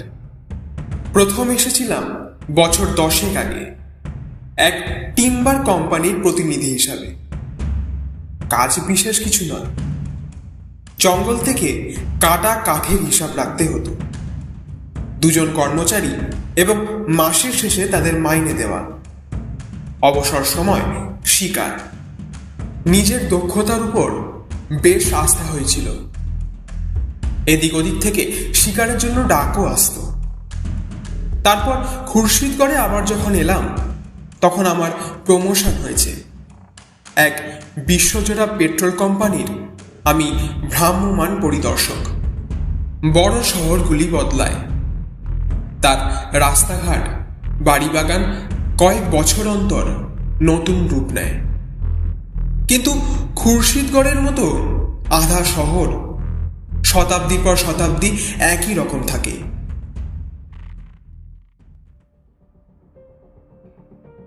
পুরনো বাসিন্দারা আমাকে এসে ঘিরে ধরল। অনেক রাত পর্যন্ত গল্পগুজব চলল আমাদের। আড্ডা ভাঙবার মুখে আদিবাসীদের দল এসে দাঁড়ালো। খালি গা, পরনে নেংটি, চুলে পালক গোজা, কারো কারো হাতে তীর ধনুক আর বর্ষা। এদের বাস জঙ্গলের মধ্যে ঝর্ণার ধারে। রাস্তা তৈরির কাজ করে এরা, মেয়ে পুরুষ দুজনেই। সারা বছর এ কাজ থাকে না, বিশেষ করে বর্ষাকালে। তখন এরা জঙ্গল সাফ করে চাষবাস করে, হরিণ কিংবা পাখি শিকার করে আগুনে ঝলসে খায়। বাবু, বাবু তুই এসেছিস, এবার আমাদের বাঁচা বাবু, বাঁচা। মনে হলো চেনা লোক, 10 বছর আগে আমাকে দেখেছে। মুখ তুলে তাকালাম, ঠিক তাই, ওখানকার মোড়ল কথা বলছে। চুলে পাক ধরেছে ঠিকই, কিন্তু পেশি এখনো সতেজ, টান টান চেহারা। এর আগে একবার চিতার উপদ্রব হয়েছিল, এদের ছাগল মুরগি তুলে নিয়ে যেত।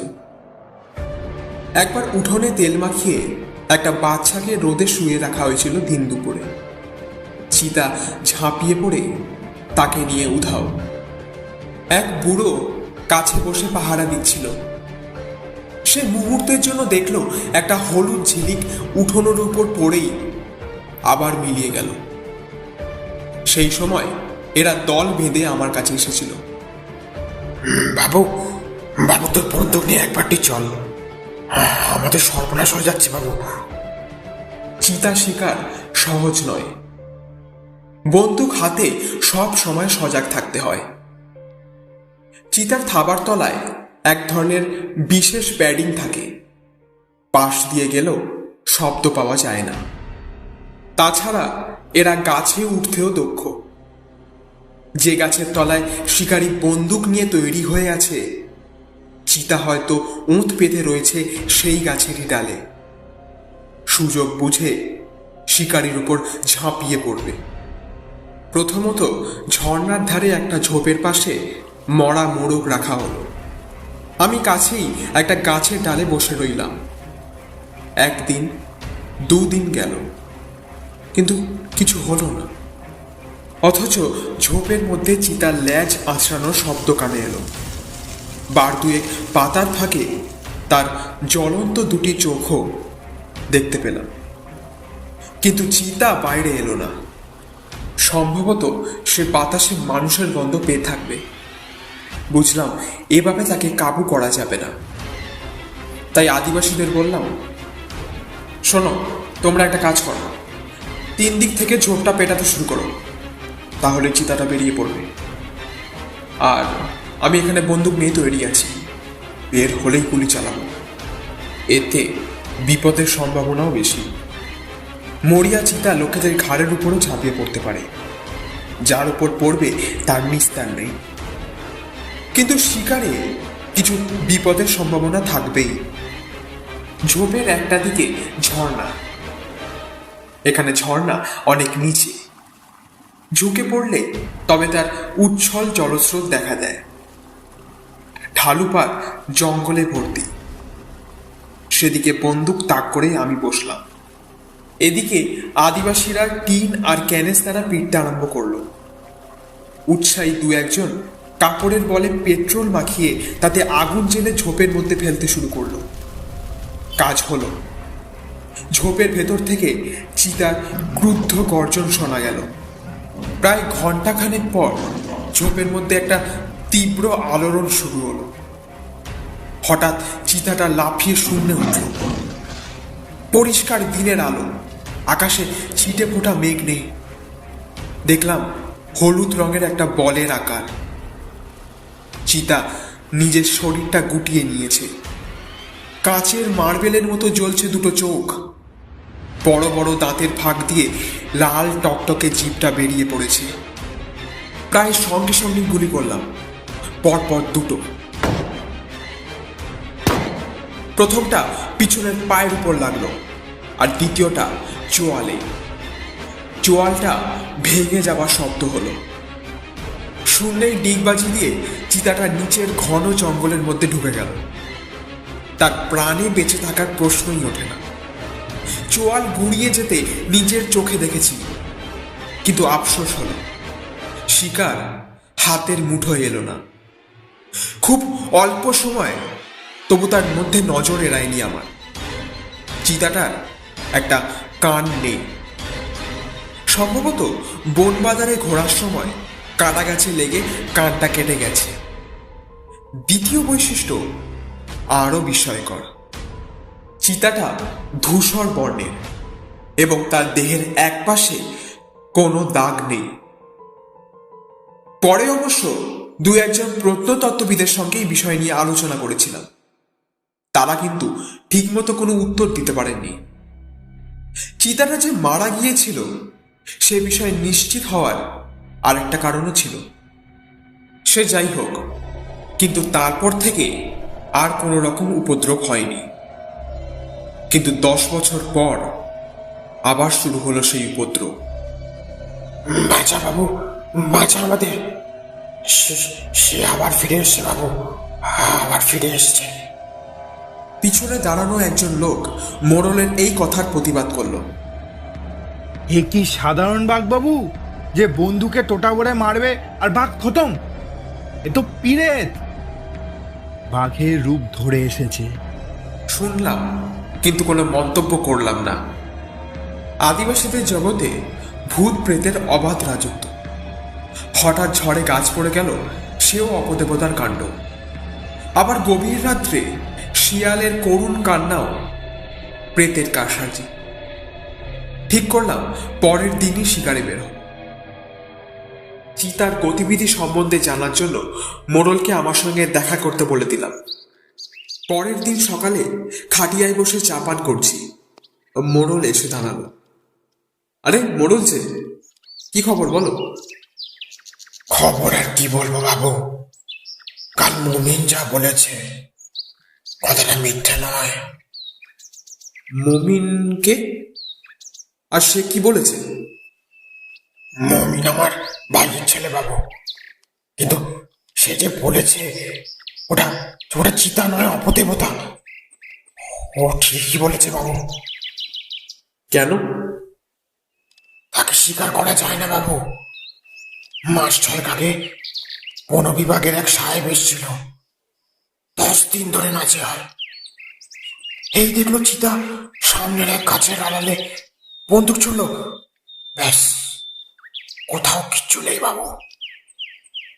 একটু পরে দেখলো চিতা পিছনের পাথরের এক ডিবির পাশে। শেষকালে সাহেব বন্দুক কাঁধে নিয়ে ফিরে গেছিল বাবু। সে বিশ্বাস করেছিল ওটা চিতা নয়, ওটা ওটা ভৌতিক কিছু একটা। হেসে বললাম, সাহেব শিকারে যাওয়ার আগে কগলাস খেয়ে যেত, তুমি সেটা জানো মোড়ল? শুধু সামনে পিছনে কেন, তেমন হলে চারপাশে 4টে চিতা দেখতে পেত। আমার রসিকতায় মোড়ল হাসল না। মোড়লের কাছে শুনলাম নদীর ওপারে বনের মধ্যে চিতার আস্তানা। সময় এবং সুযোগ বুঝে সে নদী সাঁতরে এপারে চলে আসে।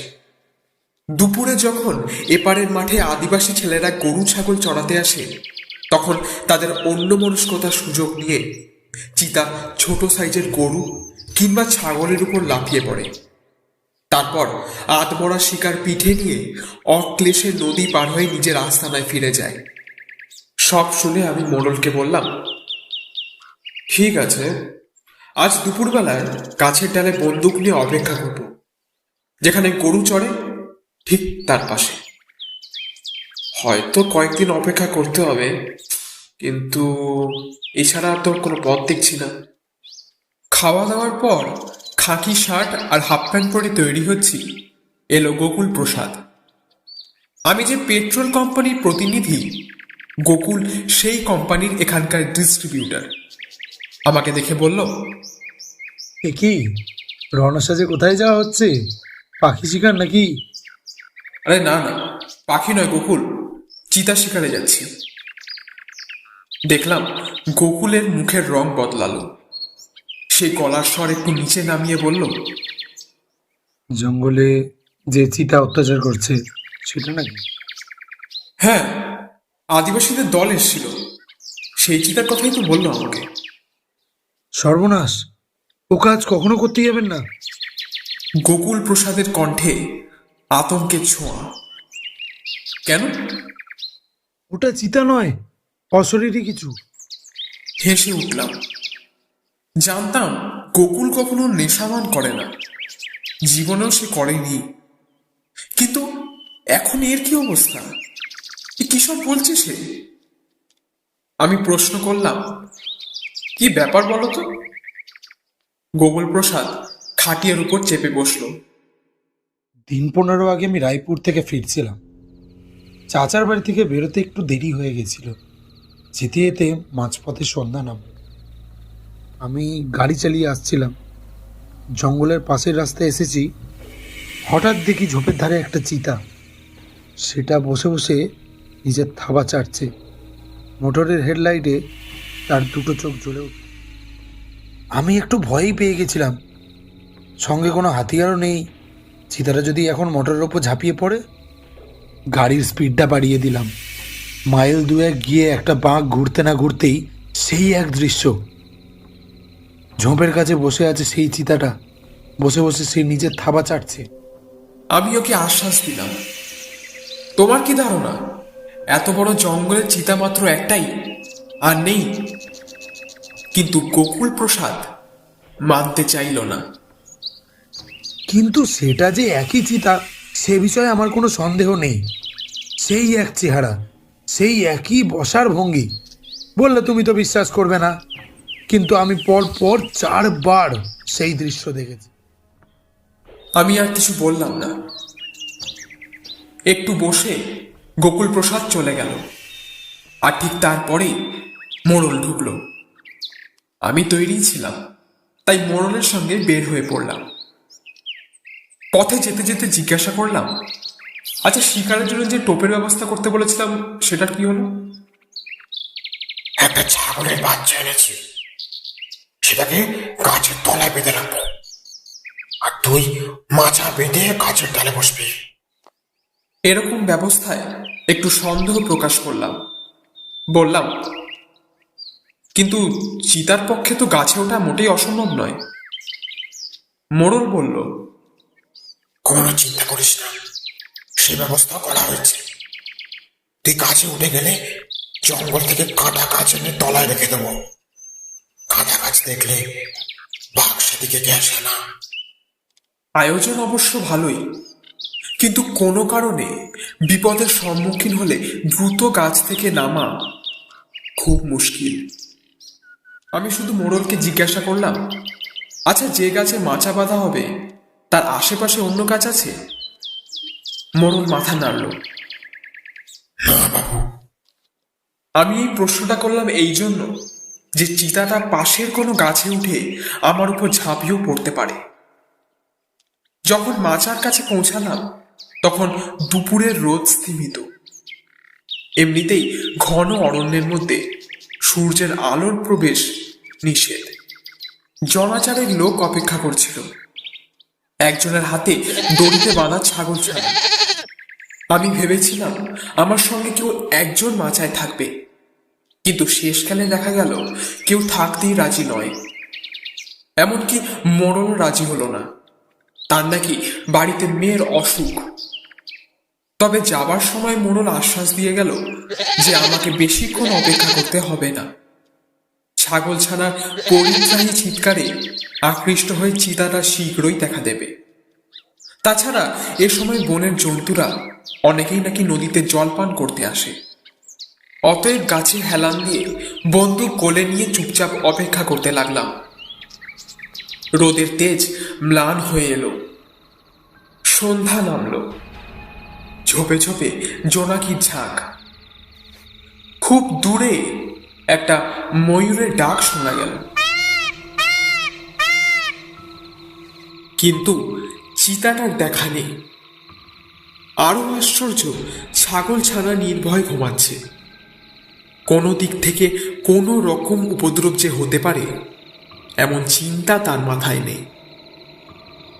কাগজে মোড়া খাবার আর ফ্লাক্স থেকে জল পান করলাম। বুঝতে পারলাম সারাটা রাত এইরকমভাবেই কাটাতে হবে। বোধহয় একটু ঘুমিয়ে পড়েছিলাম। হঠাৎ নিশাচর পাখির কর্কশ কণ্ঠস্বরে আমার ঘুমটা ভেঙে গেল। ছাগল ছানা তখনও অঘরে ঘুমাচ্ছে। হঠাৎ দেখতে পেলাম ঝোপের পাশে দুটি জ্বলন্ত দৃষ্টি। বুঝতে পারলাম চিতা ঝোপের মধ্যেই অপেক্ষা করছে, সুযোগ বুঝে শিকারের উপর ঝাঁপিয়ে পড়বে। এখন আর অন্ধকার নেই। চাঁদের জ্যোৎস্নায় বনভূমি যেন স্নান করছে। আমি যেদিকে বসে আছি সেদিকটা একটু অন্ধকার। ঝোপটা নড়ে উঠল। আমি বন্দুক নিয়েই তৈরি ছিলাম। চিতাটা সন্তর্পণে ঝোপ থেকে বাইরে এসে দাঁড়ালো। তাকে পরিষ্কার দেখা যাচ্ছে। চারিদিকে কোথাও কোনো একটু অন্ধকারও নেই। আমি এক ঝলক দেখেই চমকে উঠলাম। চিতাটার একটা কান কাটা আর শরীরের একদিকে কোনো দাগ নেই। চিতাটা ধূসর বর্ণের। এর অর্থ হচ্ছে বছর 10 আগে যে চিতাটাকে আমি গুলি করে হত্যা করেছিলাম, পরলোক থেকে সেই চিতা ফিরে এসে আমার সামনে দাঁড়িয়েছে। মুহূর্তের জন্য একটা আতঙ্কের ছায়া আমার মনকে গ্রাস করেছিল, কিন্তু তারপরেই আমি মনকে বোঝাতে আরম্ভ করলাম, যুক্তি দিয়ে, বুদ্ধি দিয়ে। কাঁটা ঝোপের আঘাতে যে কোনো জন্তুরই কান কাটা যেতে পারে, এর মধ্যে আশ্চর্যজনক কিছুই নেই। বিশেষ করে সিংহ, বাঘ, চিতা যারা শিকার ধরবার জন্য গুঁড়ি মেরে চলে, আর দেহের কিছুটা ধূসর হওয়াও বিচিত্র নয়। কে জানে সামনে দাঁড়ানো চিতাটা হয়তো 10 বছর আগে নিহত চিতার বংশের কিনা। চিতার গন্ধে ছাগল ছানা জেগে উঠেছে। শুধু জেগে ওঠা নয়, সে বিপদের গুরুত্ব বুঝতে পেরেছে। তারও স্বরে চিৎকার করছে আর নিজেকে দড়ির বাঁধন থেকে প্রাণপণ চেষ্টা করছে মুক্ত করা। কিন্তু আশ্চর্য, চিতার লক্ষ্য কিন্তু ছাগল ছানা নয়। সে এক দৃষ্টে আমার দিকে দেখছে, দুটি চোখে প্রতিহিংসার আগুন। একটু চিন্তায় পড়লাম। কিছুই বলা যায় না। যে ডালে আমি বসে আছি সেটা এমন কিছু উঁচুতে নয়। 2-1বার চেষ্টা করলেই সে নাগাল পেয়ে যেতে পারে, আর তারপর দুজনে জড়াজড়ি করে পড়ব কাটার স্তূপের উপর। চিতাটা শূন্যে লাফ দিলেই ট্রিগার টিপব। দোনলা বন্দুক, প্রয়োজন হলে দ্বিতীয় গুলিও ছুটতে হবে। ঠিক তাই, চিতাটা নিচু হয়ে মাটির সঙ্গে নিজেকে প্রায় মিশিয়ে দিল। প্রবল বেগে ল্যাজটা আছড়াচ্ছে সে। লেজের ঝাপটায় শুকনো পাতার স্তূপ এদিক ওদিক উঠতে লাগলো, কিন্তু দৃষ্টি তার আমার দিকে। কয়েক মুহূর্ত, আর তারপরেই চিতাটা লাফ দিল। সঙ্গে সঙ্গে গুলি ছুড়লাম। পরিষ্কার দেখলাম গুলিটা ঠিক পাঁজরে গিয়ে লাগলো তার। শূন্যেই মুখ বিকৃত করে চিতাটা পাক দিয়ে সশব্দে মাটির উপরে পড়ল। 4টে পা ছড়িয়ে মরণ যন্ত্রণায় সমস্ত শরীরটা বার কয়েক কুঁচকিয়ে চিতাটা স্থির হয়ে গেল। কিন্তু এখনো আমার গাছ থেকে নামা বিপজ্জনক, আর তাছাড়াও আমার নামার উপায়ও ছিল না। নিচে কাঁটার স্তূপ। অনেক শিকার কাহিনীতে পড়েছি বাঘ নিস্তেজ হয়ে পড়ে থাকে মৃতের ভান করে। কোনো শিকারী যখন কাছে যায়, প্রচণ্ড থাবার আঘাতে তাকে মেরে ফেলে। ঠিক করলাম সারাটা রাত গাছের উপরেই থাকবো। যা কিছু করার ভোরের আলো ফুটলেই করব। যা কিছু করার ভোরের আলো ফুটলেই করা ঠিক হবে। কোমরের বেল্টটা খুলে নিজেকে গাছের ডালের সঙ্গে শক্ত করে বাঁধলাম। ঘুমের ঘোরে ছিটকে নিচে পড়ে যাওয়াও বিচিত্র নয়। হঠাৎ চিতাটার দিকে চোখ যেতেই চমকে উঠলাম। স্পষ্ট দেখেছিলাম আমার গুলি তার পাঁজর বিদ্ধ করেছিল, কিন্তু আশ্চর্যের বিষয় তার চোয়াল বেয়ে টাটকা রক্তের স্রোত গড়িয়ে পড়ছে, ঠিক 10 বছর আগে যেখানে গুলি লেগেছিল। পাঁজর আর চোয়ালের দূরত্ব অনেকটা, গুলি পিছলে চোয়ালে লাগবে তা অসম্ভব। একটা আশ্চর্য কাণ্ড ঘটল। এই প্রথম শরীরে একটা শিহরণ অনুভব করলাম। অরণ্যে অন্য সব শব্দ যেন কোনো জাদু মন্ত্রে থেমে গেছে, এমনকি ঝিঁঝির ডাকও। একসময় ঘুমিয়ে পড়লাম। যখন ঘুম ভাঙল তখন ভোর হয়ে গেছে, চারিদিকে পাখির স্বর শোনা যাচ্ছে। সামনের দিকে তাকিয়েই চমকে উঠলাম। চিতাটার কোথাও কোনো চিহ্ন নেই, অথচ ছাগল ছানাটাও নেই। অলৌকিক ব্যাপার। গাছ থেকে অনেক কষ্টে নিচে নামলাম, কাঁটায় 2-1 জায়গা ছড়েও গেল। কাছে গিয়ে ভালো করে দেখলাম রক্তের সামান্য কোনো দাগও নেই। ছাগল ছানা যে দড়িতে বাঁধা ছিল তাও নেই, আর খুঁটিটাও নিখোঁজ। তাহলে কাল রাতে সবকিছু কি স্বপ্নে ঘটেছিল? তা কি সম্ভব?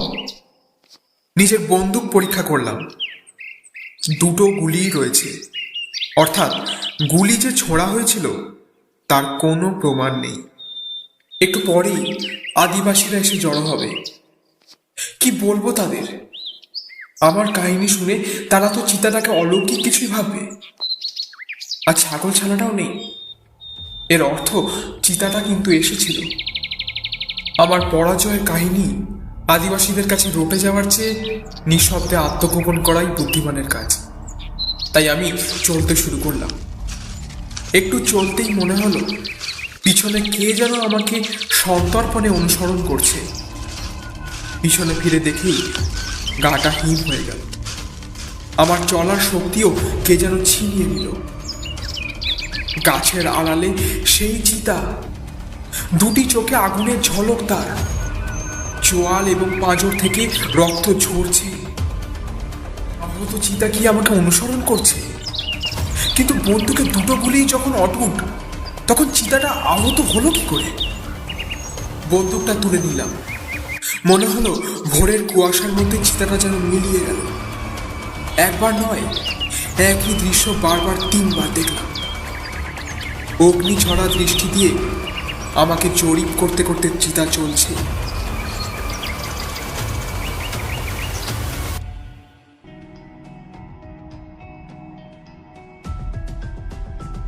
তারপর অনেকদিন কেটে গেছে, বয়স হয়েছে, শিকার করার শক্তি আর নেশা কোনোটাই নেই।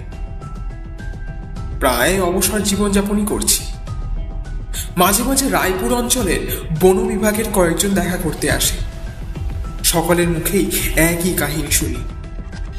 একটা কান কাটা আর রক্তাক্ত দেহ নিয়ে যে চিতাটাকে প্রায় রাতের অন্ধকারে দেখা যায়, তাকে বধ করা নাকি কোনো শিকারীর পক্ষেই সম্ভব হয়নি। সকলেই বাধ্য হয়ে স্বীকার করেছে ওটা সাধারণ চিতা নয়, হয়তো চিতাই নয়। আমারও তাই মত। কিন্তু আমার যুক্তিবাদী বন্ধুরা, যারা সবকিছু বিজ্ঞানের কোষ্ঠী পাথরে যাচাই করে নিতে চান, তাদের আমি কি করে বোঝাবো?